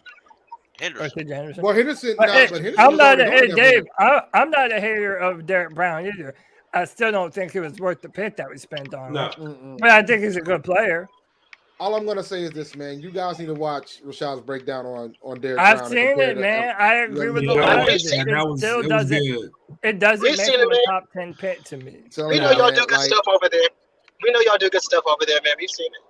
Yeah. No, but my point is that listen, bro. My point is that you can't be out here like we're out here calling this. There were folks out here calling this man a bust, saying he wasn't worth the pick, and you can't really evaluate that yet because the same type of folks that were drafted that high were performing pretty much at the same level as him. Yeah, but I mean, and you ain't got too many defensive tackles out here running 20 miles an hour to go tackle somebody last week either. No one's saying that he's a bust. No one's saying he's a bust. My only argument is that if you're drafting in the top 10, you want a player who does more than Derek Brown. And that's not saying he's a bad player, man. I'm not saying he's a bust. I'm saying I can find other Derek Browns outside of the top 10 that are probably as good or on the same level as Derek Brown. I can find Isaiah Simmons the same way too. When you look at the history of like some of what, every time we have a top 10 player, I'm expecting them to have an impact on our franchise in the same type of vein that CMC, Cam Newton, Julius Peppers, and the list goes on then. Right? Otherwise, why are we drafting them in the top 10, especially if we get them in the top 5? Yeah, and if that guy, if you're not in that ilk, like if you're not somebody that I'm saying, okay, you really did help this football team, then you didn't live up to your potential. In my opinion, if you're in top 10 or top 5 draft. Yeah, but like you gotta give him some years, bro. Like you can't say that they underperformed their pick until you get 3 years of tape with the man. Like that's my thing. Like I think right now it's too soon to say that. That's all I'm saying. Now, if the third year comes and my man Derek Brown regress, I'll eat my crow and admit that I was wrong. But I think when you think about the defensive tackle position and what the expectations are at that position, he's playing pretty damn well. Like You know, he ain't. You know, is he perfect? No, but well, he's playing pretty damn well. I think he's good for a run-stuffing interior defensive tackle. But that's why they drafted him. Yeah, but you don't draft. That's what I'm saying. You don't draft run stuffers in the top 10. That's my entire point. No one's saying that he's a bad player. I think he's a good player, and I think it's an important part of our defense going You forward. also don't draft long snappers. It's just how, yeah. I mean, but it's just that's a different discussion, bro. Position value is a lot. And I can't believe I tried to defend that shit too. Damn. So look, man. I really did. There's another question I wanted to ask everybody before we get out of here. And by the way, we're running on almost 3 hours, man. We're fucking kicking ass, dude. I appreciate all of you joining me here today, man. But my question is about our boy, DJ Moore. And everybody's saying that DJ Moore has earned a big-time payday. And I just turned the light out. I got blackout. No, you're good. To a degree, that's true. But I want to jump around to everyone real quick and get your opinion on DJ Moore and what you think the Panthers should do with him this season. I'm going to go to Dexter. And hey, shout out Dexter, man. It's probably like, 3 a.m., something crazy like that where you are. You got it, bro. Yeah, 3 a.m. Yeah, man. Dude, you're a real fan, man. I appreciate you, Dexter. I appreciate you hanging out with us this entire time, man. But what did you think of DJ Moore? Do you think that the Panthers should pay him, or should we let him test the market? What are you doing with DJ Moore? We can still. He's still 5th year, right? Yes, we can still use the 5th year option. Now, whether or not we he already plays exercised on it. that, We already exercised it. Yeah, we already this exercised coming it. year is his 5th year. Next year is his 5th year. I mean, Joe Person's still saying that he's still due to get paid. They might want to pay him sooner because he might not want to play this 5th year option after having 4 years of 1,000 receiving yards. And look who the quarterbacks have been. They've been terrible. So to be honest, DJ Moore has a pretty good argument to make. Yeah, it is difficult though. 'Cause if you look at the way Robbie Anderson's performed this year, it's just been shocking after we've paid him. Yeah, and it's really disheartening. If DJ would have played the way he's played this year, last year, I would have just said straight up pay him. But the way Robbie's played, it's been shocking. Yeah. I'm gonna put this out here, and you guys are gonna think I'm nuts, but maybe not. DJ Moore, I think he's top. I think he could be a top 10 wide receiver. Honestly, I really do. Yeah, I do as well. He hasn't had a consistent quarterback, like you said, Cody. He hasn't had a consistent quarterback. Every year, it's a different. It's Kyle Allen. It's Heineke. It's you name it. Teddy Bridgewater, Sam Darnold, Cam Newton. I mean, the list goes on. I mean, let's get him a consistent quarterback. I mean, and see what happens. I say you pay him. I'm shocked that we paid Robbie Anderson before we paid DJ Moore. Honestly. Yeah, I think everybody was. Yeah. I need to. All right, I need to go next. Go ahead.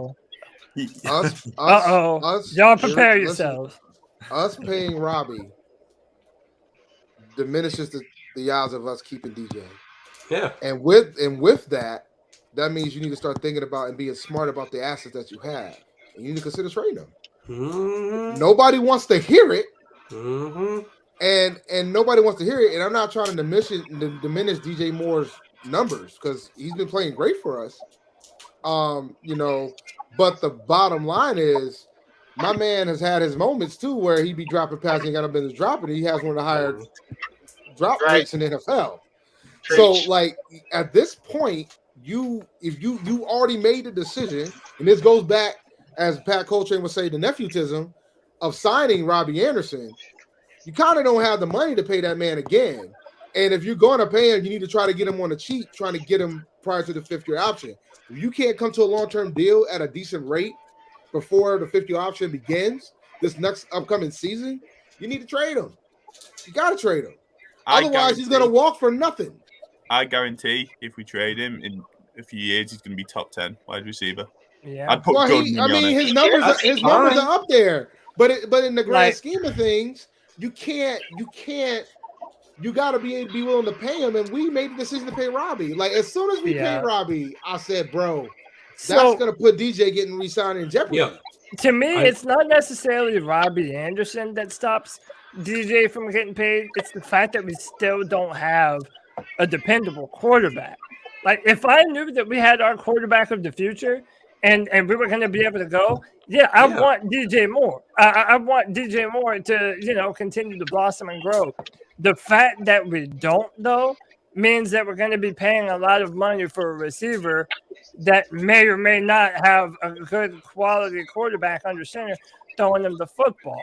So it's like, this is one of the only issues on the team where I don't have a super strong opinion one way or the other. Because on one hand, I don't believe in paying wide receivers unless you have a true number one.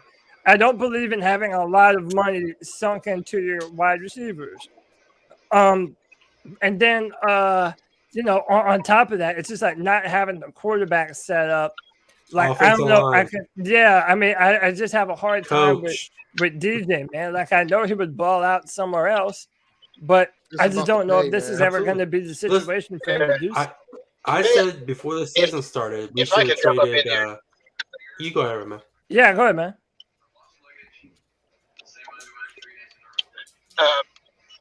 DJ Moore.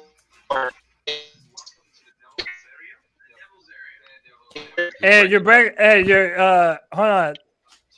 Try it one more time. You're breaking up pretty bad, man. Can you hear me now? Yeah, try one more time. Can you hear me? I'm talking. Can you hear me? Check. Yeah, I hear you. Can you hear us? Okay. Yeah, I can hear you. I got you guys good. DJ Moore is one of the most frustrating Panthers I have ever watched in life. And it's because there's so much good and there's so much bad. You look at his stats, and his stats bear out the fact that, if this man can get his head on straight, he could potentially be one of the top 3 receivers in the league. But it's just, it's the route running sometimes. Watching the games just this season, I count him for 3 interceptions. 2 of them that Sam threw and 1 Cam threw because of this. He just gave up on his route. It's the fact that, like, sometimes after when he's catches the ball and he's running, sometimes I'm scared that he's gonna fumble because he's taking all these unnecessary hits and running into players. It's unnerving to watch him. So, like, I don't know. I love him, but I also can't. I don't know. He's frustrating. That's all I have to say. He is literally the most frustrating Panther that I have ever watched because there's so much potential there, but I'm just scared he's going to hurt the team as much as he can help. How many of you would pay DJ Moore? Not I would. I would. Okay, I see Nick. I see Dave. Would or wouldn't? I would. Yeah, how many of you would pay? Not this year. There's no need to. I'd play him on his 5th-year option. Yeah, no, I agree with. I would let him give his 5th-year option. And but now, depending on what I got, I'd float him around. I think it'd make common sense to float him around, depending on what you get. But Robbie Anderson, at the end of next year, Robbie Anderson, you could trade or cut him. It's gonna save you $12 million straight up. You won't get nothing for Robbie Anderson. Well, no, you can cut him in. You get the cap back. You still get the cap. But you're still going to save a boatload of money. You cannot afford DJ Moore balling in his 5th-year option, bro. His freaking price will go through the roof if he balls. I said before the season started this year, we should have traded Robbie Anderson. I thought his ceiling was already it. He wasn't going to go no further. And then you're going to pay him. You need to pay him before. You need to pay him before the 5th year. You need to pay him before the 2022 season. And DJ, I say we've done that before. We've done that before. But trade him this offseason. Trade him this offseason. But I also believe that majority of DJ's problems is his incompetent coaching and incompetent quarterback play. But when you look at the numbers, man, I'm gonna tell you this though. But when you look at the numbers, even with catchable balls, the drop rate is still too high for somebody that high. Like his numbers are there. His numbers are there. But next year, are we competing? Bro. Are we rebuilding? It's the drops, it's the route running sometimes, and it's the fact that I feel like he's gonna fumble from trying to fight for too many yards. Like he tries too hard to be Steve Smith, which Steve Smith labeled him the next me. So are we rebuilding or competing next 2 years? rebuilding. What do you think Rhule's doing? We got to That's a good rebuild. point. If we don't know if we're rebuilding, if we're rebuilding, trade. That's what we need to do. Well, I know what we need to do, but the problem is if you're going to pay him. No, my thing is this: if you can't come to a long-term deal with DJ Moore going into the 2022 season, you have to trade him. Like you have before the draft. Okay, that's fine. So you're entering next year. Your starting wide receiver is Robbie Anderson and Terrence Marshall. And Smith on the you'll three. be damn Sean lucky Smith. if you get one of them to make 5 catches in 5 games. What's the most easiest replaceable position besides running back? Wait, say again, Kevin. What's the most easiest replaceable position besides running back? Well, we haven't done it yet. Receiver. We haven't done it yet. And we haven't done it with left tackle either. We ain't done it yet. But it still makes receiver easier to do than left tackle. I mean, Kelvin Benjamin got 1,000 yards receiving, guys. Exactly. I know. Hey, I know. Yeah, I know. but you man, had like- Cam Newton throwing in the football. Hey, too. Calvin Benjamin's out there. Let's go sign him. He can play tight end, wide receiver, and running back. Kelvin He Benjamin might wears play more than left me. tackle. He might be a better left tackle. He might be a better left tackle, though. Hey, y'all leave I'd rather Calvin have him alone. joking. Y'all leave Calvin alone. He's living his best life as a fry cook. That man's doing his thing. Y'all No, he's a better- stunt double for Anthony. Yo, I swear to God, if somebody comes up with an IG post of him being a fry cook, I'm done. No, Because the internet always wins. It's gonna happen because the internet always wins. Yeah, that's right. It's undefeated. He's man. a stunt That's double for undefeated. Anthony Anderson. Did y'all talk about the Don't Jimmy do Clausen anything cameo like that. yet? Did y'all talk about the Jimmy Clausen cameo yet? No, you want me to? Hey, I'll play it. What Hold on. Play that shit. No, we gotta play that shit before we close. Y'all gotta Buy watch me, this shit. buy me some time. I gotta go Yeah, get yeah. it. All right, what's the bottom of your shirt say, Dave? I've been wondering who's the last Oh, one. nah. Oh, it's Black Thought, and he ain't got a line over. Oh, well, yeah. Yeah, I agree. Thought. No, Black Thought. I'm surprised it doesn't say 7 years. 7 years. You know Dave's not wearing any Panthers gear right now. He said it on the show. Look, man, I'm not Got playing you. with y'all, man. I'm dead He ass. said it. I'm not playing with y'all, man. I'm not throwing. I took my helmet down during the live stream so y'all couldn't see it. I'm serious. I'm not playing with y'all, man. You know what? I'm just not reading this about Joe Person talk about Sam Darnold. It doesn't say Sam's not going to, that won't be on the roster. It just said he's not going to bank him being the quarterback. Well, Sam's gonna get his money anyway. Sam, well, yeah, but so Sam's going to be, like I said, Sam's going to be on the roster anyway. Sam But he gonna don't be have the to most- start. Sam gonna be the $18.5 hold million backup. Lawson here. Well, Freddie Marty told me that you had a tough 2021. You know what? That's in the past. We're focused on the future. 2022 is going to be a great year for you. 3rd year's a charm. I just want to remind you that sometimes you have to go through bad times to come out on the end to get the best times. I know you love Jay-Z and you model your life after him. Just keep pushing, man. Keep pushing like Jay-Z does. Fight through it. You're going to have a great 2022. Go get him, buddy. Kevin, it's not you. Who paid for this? This is genius. Oh my God, This is genius. Dude, that's Let me tell hey, you hold You on. know what? Bro, That man is the greatest Panther of all time because he gave us Cam Newton. I love it. I love him. well, he's at least Jimmy number C in the 2. place to be. Y'all want to hear it one more time? yeah, but Play it one more time. Hey, Matty, what's up, man? Jimmy Clausen here. Your buddy Marty told me that you had a tough 2021. You know what? That's in the past. We're focused on the future. 2022 is going to be a great year for you. 3rd year's a charm. I just want to remind you that sometimes you have to go through bad times to come out on the end to get the best times. I know you love Jay-Z and you model your life after him. Just keep pushing, man. Keep pushing like Jay-Z does. Fight through it. You're going to have a great 2022. Go get him, buddy. Go get him, buddy. Yo, is Hey, he Matt. saying that Matt Rhule one day be on Cameo? If he pushes hard enough, he can get on Cameo? Bro, the Matt, fact Matt, that Matt Rhule might sign that, man. Don't be shocked. man, don't be hating on Jimmy. It wasn't his fault. No. I fucking loved it. I loved it. I loved it because it was just so hilarious. Like, and it's funny because there's some portions of the fan base that haven't seen the Jimmy Clausen era. Oh, yeah, like little Louis, the 5-year-old that wants I to quit. hated it. Right. Yeah, man. Just Well, like I mean, Noah, man. I was people pissed don't when they realize, drafted him. people don't realize that if you look it up, John Fox admits it. They never scouted him at all. I know. They didn't even remotely look at him. That's he was how gonna bad be the there, quarterback so they situation never was. scouted him. He was there. They took him and they said, "Okay, we got a quarterback," and it's like, "Oh hell." And You that's know, what- apparently that happened Well, to John yeah, Fox people in forget. Like Chicago too. Mel Kiper had him number 4 on his big board. Yeah, He said he would retire.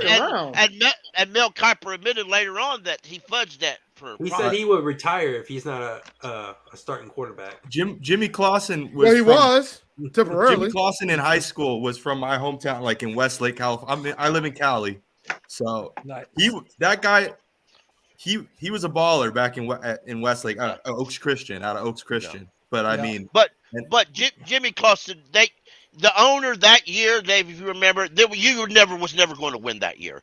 That day, it was pre-lockout, and Jerry Richardson had the roster gutted so he could save everything for the lockout. John Fox was told, "We're not keeping none of you guys."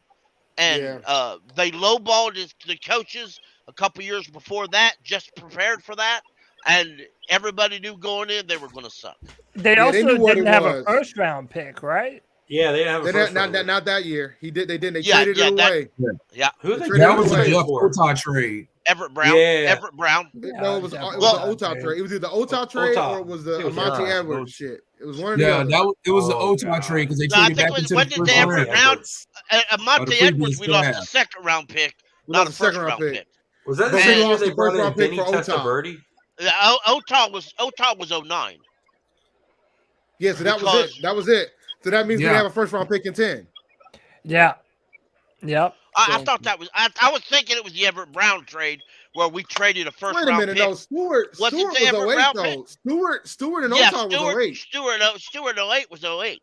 Everett Brown was 09. Let me see here. We didn't have a first round pick in 2010. I know for a fact.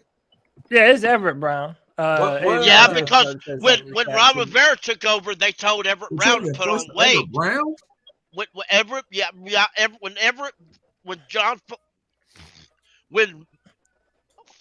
Rivera took over, he told Everett they wanted Everett Brown to put on weight, so that way he could be better. In and 09, when he put on weight, he lost the speed. In 09, we traded our pick to the San Francisco 49ers that got us a second and a fourth round pick in 2009.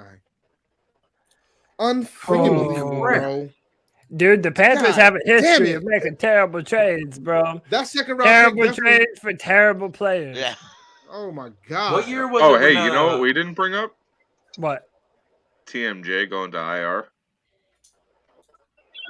Well, season over anyway. Yeah, that's probably why it was like one game left. It's like, you know what? It's a second round pick that we traded back for numerous times.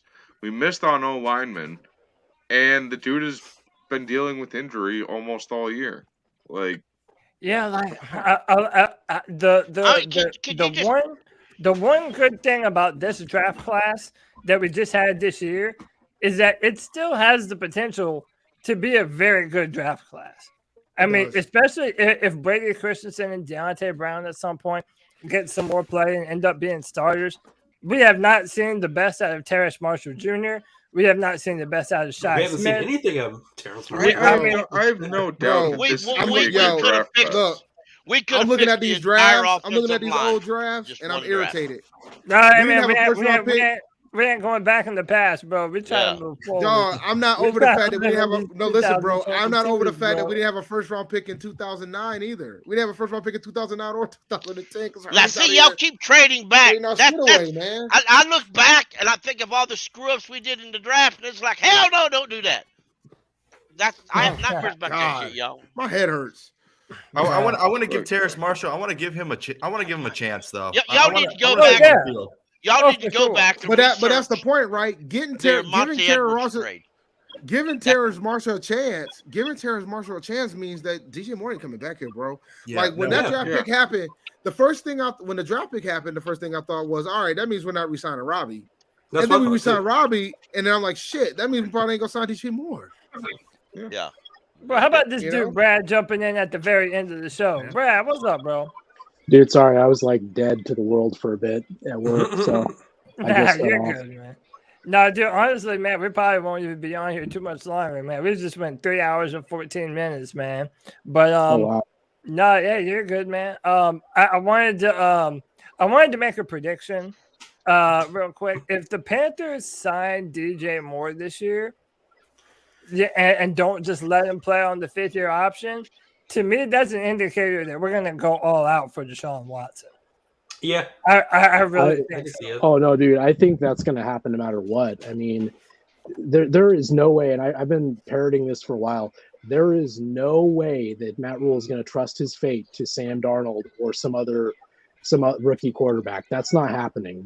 I think that there's a high probability we either go get Deshaun Watson, Russell Wilson, Aaron Rodgers, and if none of those guys pan out, I think there's a high probability we go after Kirk Cousins. I really do. Yeah. Deshaun Watson said that he doesn't want to come here, right? But all No, he three of doesn't. them, all three of them have a Deshaun training has never- clause. Why would they drop it to come to Carolina? Well, but also that though, look, we all say that they wouldn't drop it to come here, and that might be true. That might be true, but like, we're also just speculating though, man. Like if they're able to sell a bill of goods, like if they're able to say, look, if they say we're gonna invest in the offensive line, if we're still gonna have Christian McCaffrey and maybe DJ Moore, yeah, I could easily foresee a scenario of them using that to try and Here's the problem. convince them to come. Let me go real quick. So Deshaun Watson didn't even want to talk to us, bro. Like he didn't want to talk to us. So like, And I'm okay and people with keep thinking that, oh well, he's got to talk to somebody if Miami doesn't want him no more. But the dude collected a check to sit at home for the last 18 weeks. Cody, I got a question. Yeah. I want to from each person. I really want to hear just give me a name next season. Who's going to be our quarterback? Just give me one name. That's it. Cam Newton. Wait, hold on. Who do we want or who do we think? Who do you think? Sam Darnold. Sam Darnold. It's Cam. Kyle Allen. I'll say. How dare you? No, I'll say. Look, it might be a pipe dream, but whatever, man. I'll just say Cam Newton. I would much rather ride with Mitch Trubisky. Here's the thing. Will from Liberty. People off. Will's from Liberty. That's a good one too, man. Like we also can't completely write off a quarterback later in the draft too, man. I got to throw this out there. Tyler Huntley.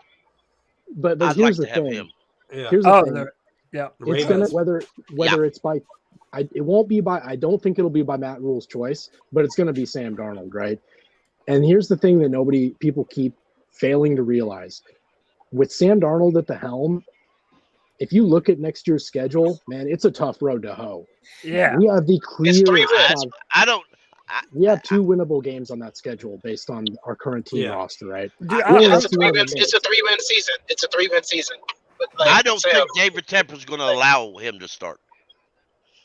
I really don't. I agree. Kenneth. David Tepper won't allow that. I don't think there is a chance in hell. I agree. David Tepper let Sam I Darnold believe start if the first game of the regular season next year, they tell Tepper Sam Darnold starting, they better have a damn good reason. And I would not be doubting David Tepper says cut him. Cut him now hey, or you're hold on. fired. Before we go forward, let me make sure I do this, man. Kyle 159 with the 199 says fire Rhule. Hire literally anyone. Draft all offensive line, dude. I like that. That's it. Because the thing is, until we fix the offensive line, it doesn't matter who the quarterback is, and that's why, to what y'all were talking about earlier, are we gonna get Deshaun Watson or Russell Wilson? Last time I checked, last time those 2 guys were starting, they had losing seasons and they had better offensive lines in front of them than what we have right now. So what are they going to do? No matter who you put back there is going to be running for his life. We got to build the offensive line before we even think about who the quarterback is, because it really doesn't matter. almost nobody can do anything. What is Aaron Rodgers going to do? Aaron Rodgers is 786 years old. He's almost older than Methuselah. Like, is he going to like run for his life behind our offensive line? No, like it's not reality. Like we need to clean the kitchen before we worry about who the chef is. Well, but here's the thing. Here's the thing, though, right? Joe Burrow succeeded behind one of the worst offensive lines of football this last season. So the notion that that no quarterback is going to survive behind a bad offensive line is not true, right? That's true too. So Justin Herbert did it last year too. He was the most pressured.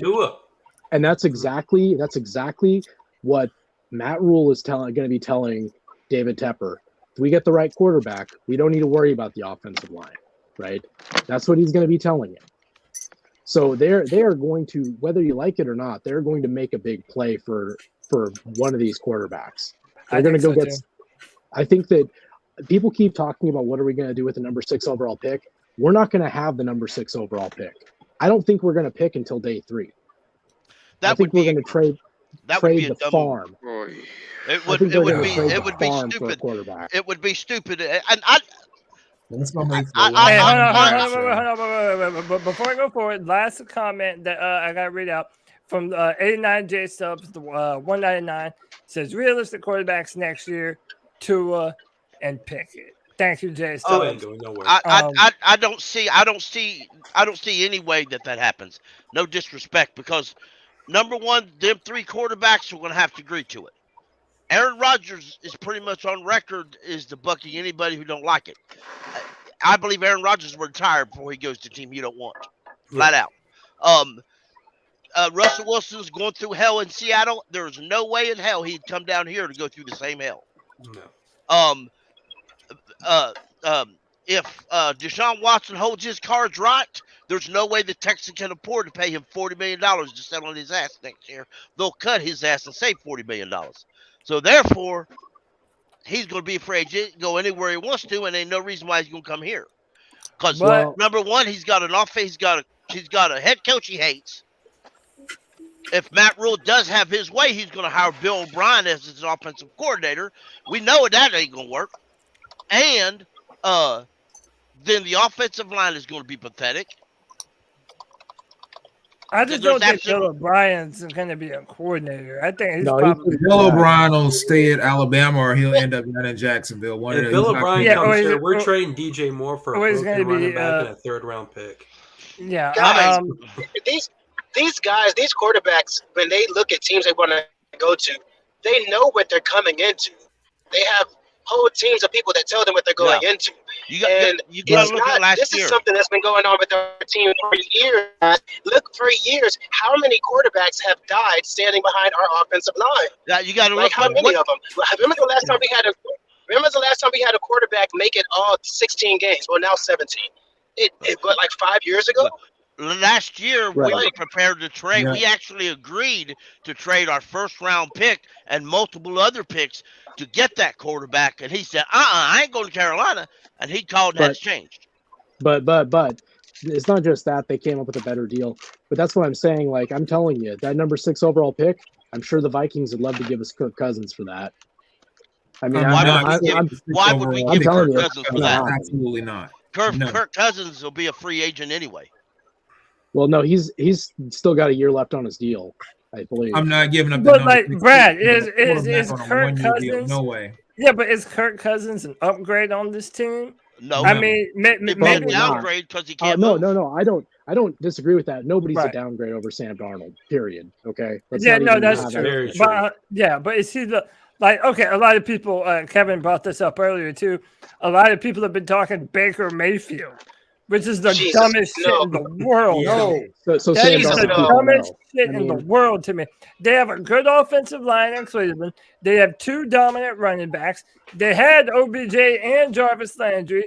They have a good defense.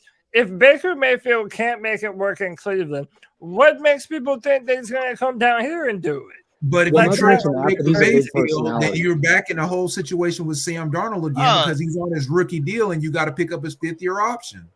Baker Mayfield will be on his 5th-year option, so he'll be shelling out $40 million to 2 quarterbacks who basically carry the same stat line. That's the thing that most people don't realize. Baker Mayfield is not an upgrade over Sam Darnold. He's about the same player. We don't have, but we only got $29 million available in cap, and Kirk Cousins is $45 million guaranteed. His contract's $45 million next year. His cap's $45 million. Well, we didn't play any Monday night games, so maybe we might be okay with Kirk Cousins. So there's no way Kirk Cousins is coming here. I mean, he's 34 years old. He has zero mobility. Imagine the zero mobility behind this offensive line. Good luck. And then we're paying him $45 million and Sam Darnold $18 million. Well, the only thing and we ain't got $29 million now. But I'm just throwing that out there. Like I said, I don't know if it'll be Kirk Cousins. I don't know if it'll be Baker Mayfield. I don't know if it'll be Tua.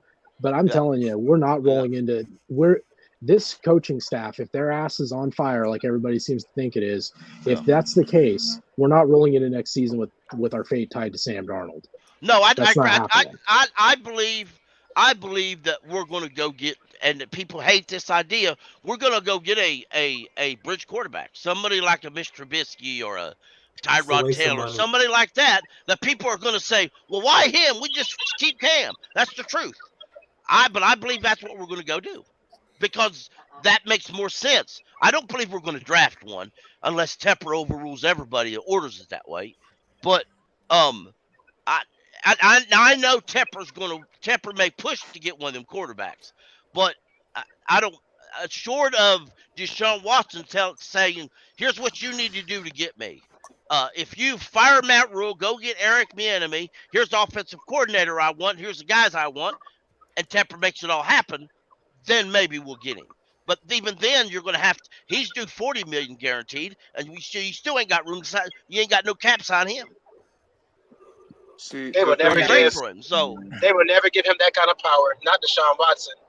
That's what I'm saying. They would never give that kind of power.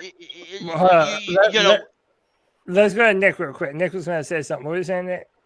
The problem with the problem with any of the big name quarterbacks, and even as far as Kirk Cousins, okay, if you look at what we have going into next year, okay, we don't have a second round pick, we don't have a third round pick, we need O linemen, we need to re-sign a whole bunch of guys.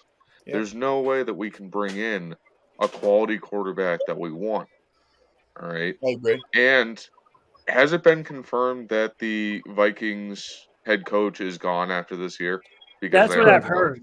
That's what I've heard. It's a large rumor. So I wouldn't be surprised if they're more likely to move on from Kalen Mond than Kirk Cousins.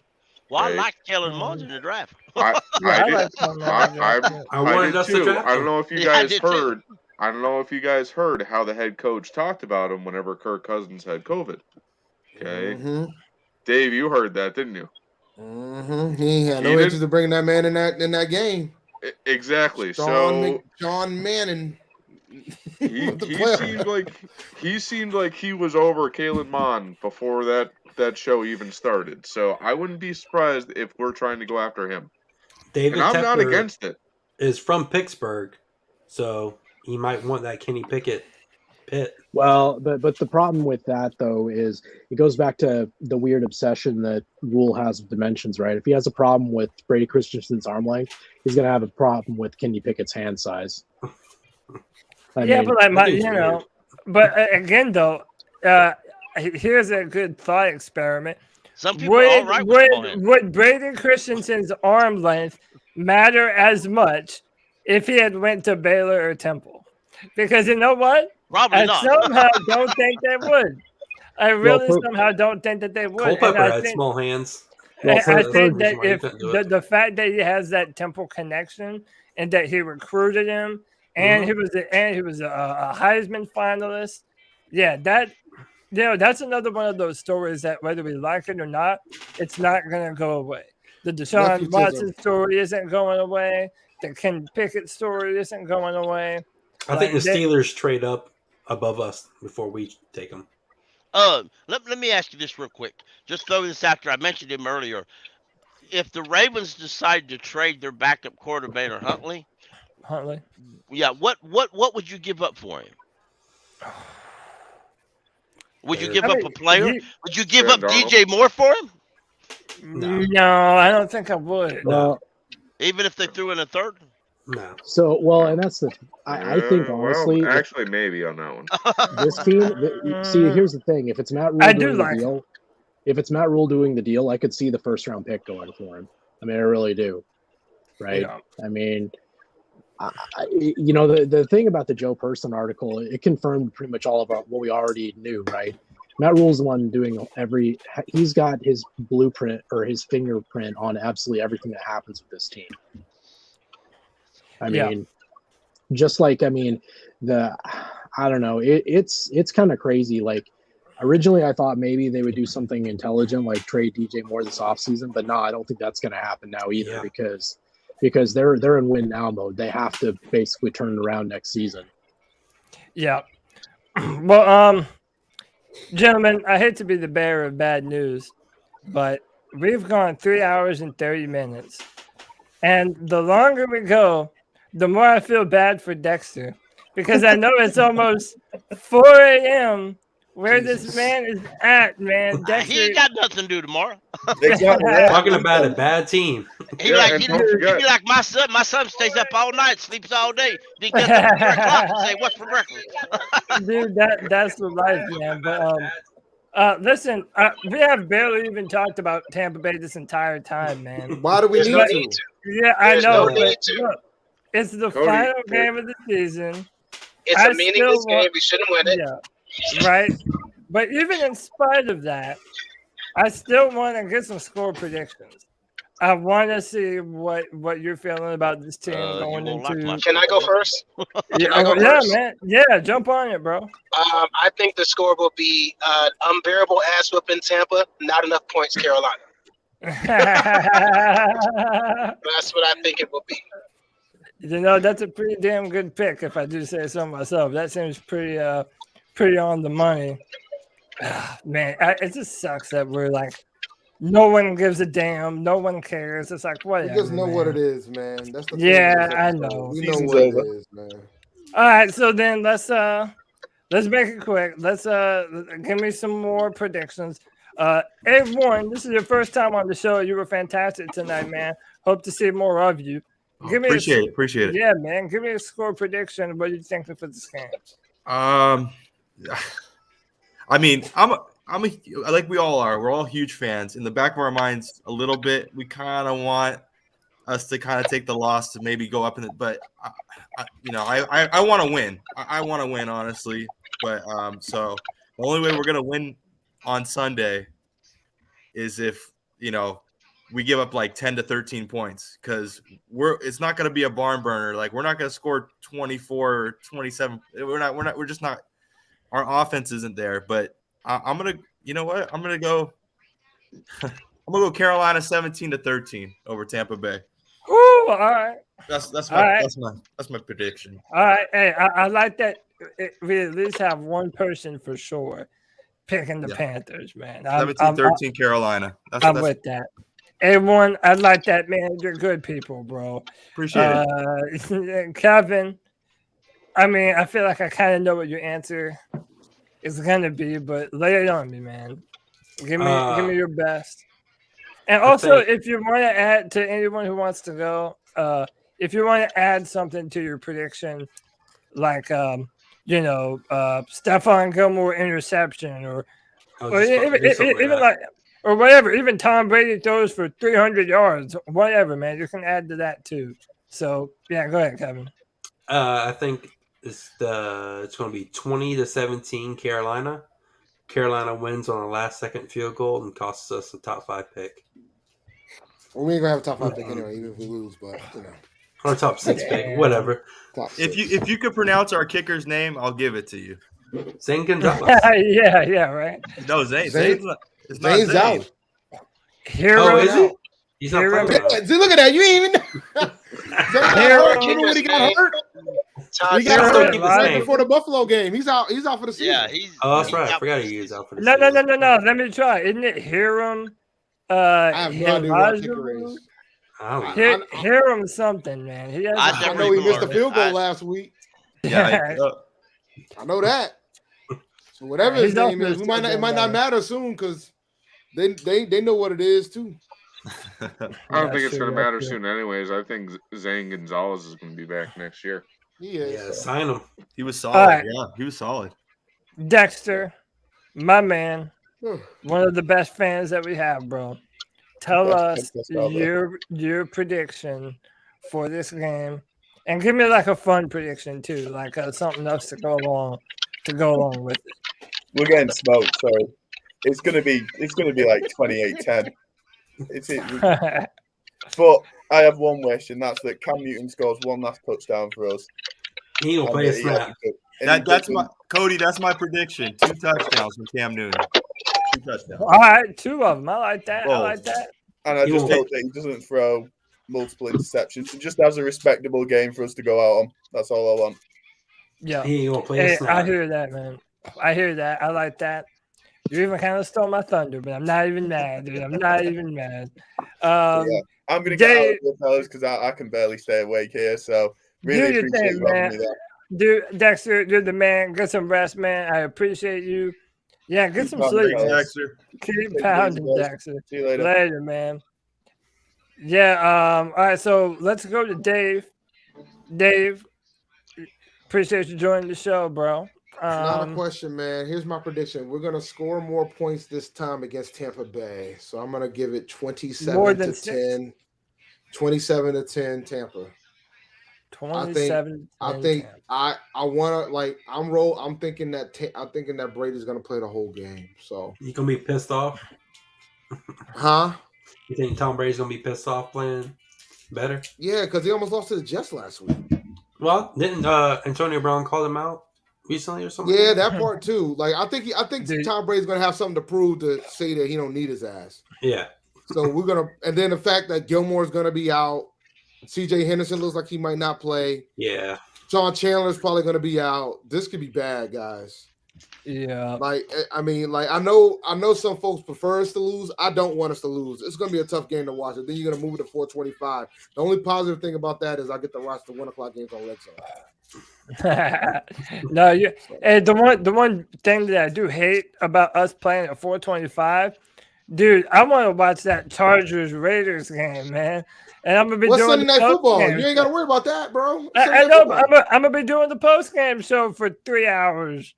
So I ain't doing that. See, we ain't doing that.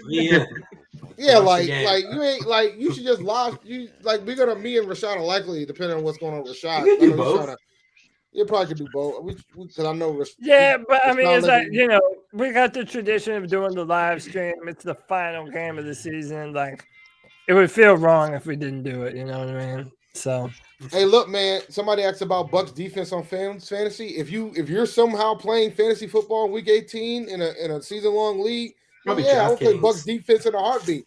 I would play any defense that's going up against the Panthers because the offense is atrocious. We're good for at least a turnover and a couple sacks. Yeah. Mm-hmm. All right, man. A couple sacks. It's been. I'm just saying, like, look, in fantasy defense, you get points for sacks, you get points for picks. We're good at both of them. Mm-hmm. All right, fellas. I just got to the venue. I'm about to jump on stage into this sound check. Cody, thanks for having me. Y'all keep pounding. We're gonna see what happens with this game on Sunday. Keep pounding, man. Glad you can join us, bro. See you next time, man. Right, see you later. Later. Yeah, man. Awesome. We've had a fantastic show tonight. Brad, let me get your final prediction for the final game of the season. And yeah, give me a fun little prediction to go along with it, man. Oh, man. I think it's going to be 28-24 Panthers. I think it's going to be a culture-building, draft-killing win. I think that's what's going to happen. For the culture. I think that at halftime, the Bucs are going to be like, you know what? There is no point in us playing our starters here. Let's just pull them out. We're gonna roll out our first stringers, and we are going to get that dub. Damn, so Matt Rhule is going to channel his inner Jay-Z and just brush his shoulders off. He's going to know what he's going to Damn, say? bro. He's going to say, "Allow me to reintroduce myself. My name is Oh, bro. That's really bad. That's really bad. I can't win games in December, but maybe January. Like exactly. Bro. So don't roll your second stringers out against Rhule, man. That's not how this rolls. Yeah, no, that's perfect. That's a perfect prediction. Kenneth, Panther Pickle, I appreciate you hanging out with me again, man. Give us a prediction, and give us like a fun little prediction to go along with it. Panthers lose 35-0. Sam Darnold fumbles at least once. Chuba fumbles once, and Sam even throws a couple picks. But our defense actually gives up at least 150 yards rushing. Jesus. Ooh. Yeah. It's gonna be bad. Yeah, I I mean, just do. You know who our wide receivers are in this game? No. DJ Moore, Robbie Anderson, Brandon Ziltra, and My God, Alex BZ. Erickson. That's it. Brandon Zilstra. That's Hey, it. Zilstra is the truth, man. I don't like know. Zilstra. Hey, Yeah, I do too. I'd rely on Ziltra up a kicker. I think he can do it. Yeah, man. He might be a good quarterback though too. Zilstra made Why some good not? plays this year, Yeah. man. Yeah. He made some good plays this year. I was happy with Zilstra. I'll put CMC at quarterback next year. We might see some fun stuff. Hey, We he might may be see able to some stay fun times. healthier at quarterback than he is at running back. So CMC at quarterback and Sam Darnold at center, right? Yeah. Yeah. No, put him at left tackle. Yo, Sam Darnold He's got big struggling arms. to line up. Yeah, at he has bigger long arms. snapper. Sam Darnold will be our long snapper next year. Yeah, that would be a good one. And then last, but certainly not least, my man Nick Montero. I need a prediction, and I need another fun little prediction to go along with it, man. Final one of the season, man. Like, I know we're all dreading it, but dude, we're not gonna have the Panthers for a long time, so we gotta enjoy it. As terrible as this shit kicking might be, we gotta enjoy it. Nick, what say you, man? See, I'm going in the opposite direction as Dave. Okay, I'm saying 44-3, Tampa Bay. Okay. Tampa Bay gets 7 touchdowns and also a safety. And I just don't see it man. ending well. And I don't see Cam Newton stepping foot on the field once. No. I don't either. Yeah, I was debating on whether or not I wanted to say that, but I don't want to scare the rest of the nation. I mean, Like, we've already seen his last game as a starter, so Yeah. My and thing I is actually got this. that intended. My thing is this, because we all Yeah, I had a got little some bold of those prediction. I'm gonna say 2 touchdowns. Cam Newton. They're gonna get to the goal line around the 5-yard line, 4-yard line. They'll throw him in there. Yeah, I like that. That's what I'm thinking. I want to I like throw your a dream, little thing in there if I don't forget, because I meant to bring this up earlier. Yeah. Matt Rule's really been bragging about Kenny Robertson. He probably get to start at safety this week. He has to. Yeah. Taylor's out. Start at safety next season too. Yeah. I mean, honestly. Yeah. But All right, so go ahead. Probably be better than Justin Burrows. Yeah, that's probably not too hard. Well, I mean, Burrow's still solid. I want to see Matt Rhule come out and have his hat like Jay-Z, just like over his eye the entire game. All right, so I guess I'll go here, man. I'm going to say it's going to be 27-7. And I know it might have already been said, and I'm just going to wish this into existence. I just want Cam Newton to get one more touchdown. One more touchdown. Again, if you all follow this podcast, you know that I wouldn't have ever followed the Carolina Panthers if it was not for Cam Newton, man. He's my favorite football player of all time. He will never know how much, what he has gone through and what he has done for this team, how much it means to the fans. And I love me some Cam, man. And I just want to see him have one final moment. I want him to come back next year, but if he's not going to be coming back, I want to see him have one more moment of glory And whatever Panther fans are down there at Raymond James Stadium, hopefully they cheer their ass off for him and give him a proper send off. Yeah, right, to take a bow, as Grandizer says. But ladies and gentlemen, that is it for the Friday free for all, man. The first Friday free for all of 2022, man. It's gonna be fun. We got draft season coming up. I appreciate each and every single one of you for joining me as always, man. You know we're gonna be here every Friday, 7 p.m. We went over 3 hours today, man. We must be doing something right. Y'all must like hanging out here. So I appreciate you all. To everyone in the chat room, we will be back Sunday when we do this post-game show. To everyone in Panther Nation, have a fantastic night. Keep pounding. Keep pounding. Or something.